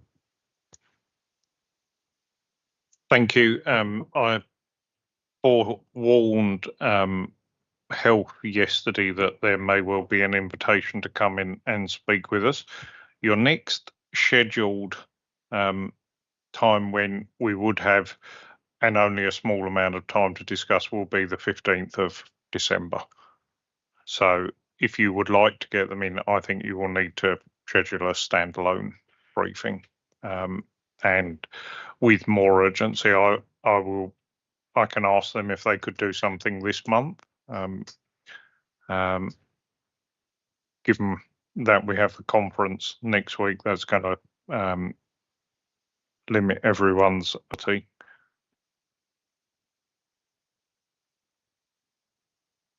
Question. What's the problem with the time frame on the 15th of December? You said there's only a limited time. Yep, so that's the briefing before our council meeting, and we already have a packed agenda. We only have 2 hours. This briefing may take longer than that. Is committed to that event, and I don't know how many public speakers we. Oh, it's Monday, is it? Oh. Yes, yeah. So we have a briefing on the first week of December, or has that been cancelled? That's been cancelled. Okay. Right. Councillor Matchett? We probably need to take a poll, but I think all of us would be in support of an additional standalone briefing. Yeah, I don't know if it's reasonable to set a timeline on their end, but yeah, as soon as possible, I think is appropriate.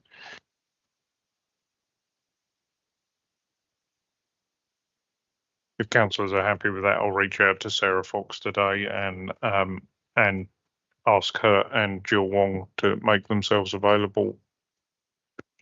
Yep. Is there any more discussion on this as a motion? Councillor Pakes? Move out of committee of the whole. If you have a seconder, Councillor Matchett, is there any dissent? There is no dissent. This is now the motion. Is there any debate on this motion?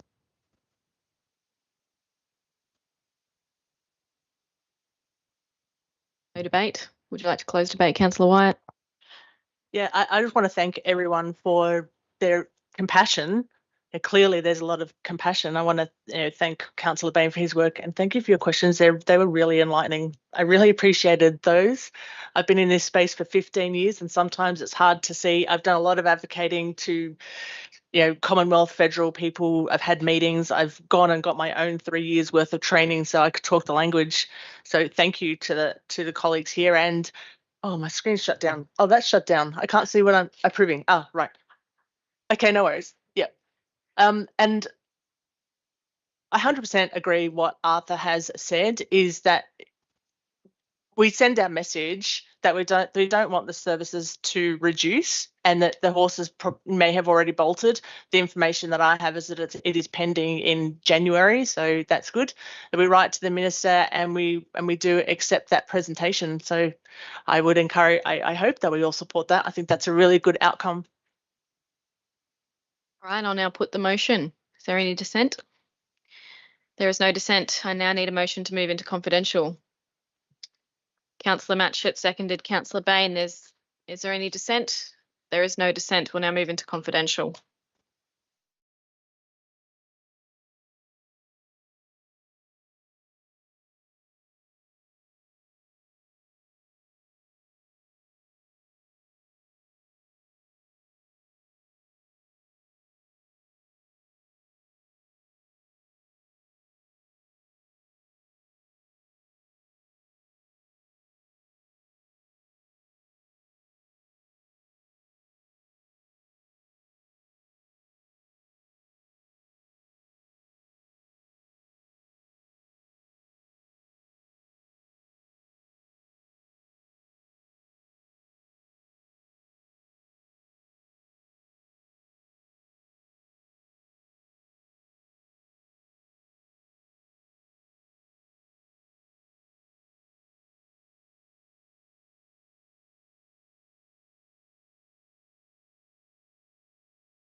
That council notes that pursuant to section 38D of the Roads Act 1993, notices of road closure have been published in the New South Wales Government Gazette to close A, that part of Columbaddy Road shown as lots 2 and 3 in the plan of acquisition for road purposes within lot 12 DP 752410, plan of acquisition DP 1292876. B, that part of Yessabar Road shown as lot 2 in the plan of acquisition for road purposes within lot 1224 DP 627103, plan of acquisition DP 1294690. And C, that part of Upper Belmore River Road shown as lot 2 in the plan of acquisition for road purposes within lot 11 DP 809844, plan of acquisition DP 1303054. 2 vets lots 2 and 3 in DP 1292876, lot 2 in DP 1294690, and lot 2 in DP 1303054, comprising the closed section of road and councillors' operation land. 3, pursuant to section 44 of the Roads Act 1993, gives the land in the closed road, lots 2 and 3 of DP 1292876 to the owners of lot 12 DP 752410 as compensation for the acquisition of land for road closures. Lots 1 and 4 in DP 1292876. Number 4, pursuant to section 44 of the Roads Act 1993, gives the land in the closed road, lot 2 of DP 1294690 to the owner of lot 1224, DP 627103 as compensation for the acquisition of land for road purposes, lot 1 in DP 1294690. 5, pursuant to section 44 of the Roads Act, gives the land in the closed road, lot 2 DP 1303054 to the owner of lot 11 DP 809844 as compensation for the acquisition of land for road purposes, lot 1 in DP 1303054. 6, in addition, pays additional compensation to the registered owner of lot 11 DP 809844 Belmore River Road, the sum of $2,000 in recognition of the value of land being acquired for road widening. 7, upon finalisation of the acquisition process, dedicates lot 1 and 3 DP 1292876, lot 1 DP 1294690, and lot 1 DP 1303054 as public road, pursuant to section 10 of the Roads Act 1993. 8, pays the legal and property conveyancing costs reasonably incurred by the landowners arising from the Section 44 Roads Act 1993 proposal as required by Section 59 of the Land Acquisition Just Terms Compensation Act 1991. And 9, delegates authority to the Chief Executive Officer to sign A, deeds of acquisition contract for the sale of land, B, Revenue New South Wales purchaser declaration forms, C, letters to Revenue New South Wales seeking exemption from the payment of stamp duty on the acquisition of lots 1 and 4, DP 1292876, lot 2, DP 1294690, and lot 1, DP 1303054. For item 12.5, Audit Risk and Improvement Committee meeting minutes 22nd of October 2025, Council resolved that Council notes the draft meeting minutes for the Audit Risk and Improvement Committee 22nd of October 2025. Thank you. Thank you, Mrs. Webster, sorry.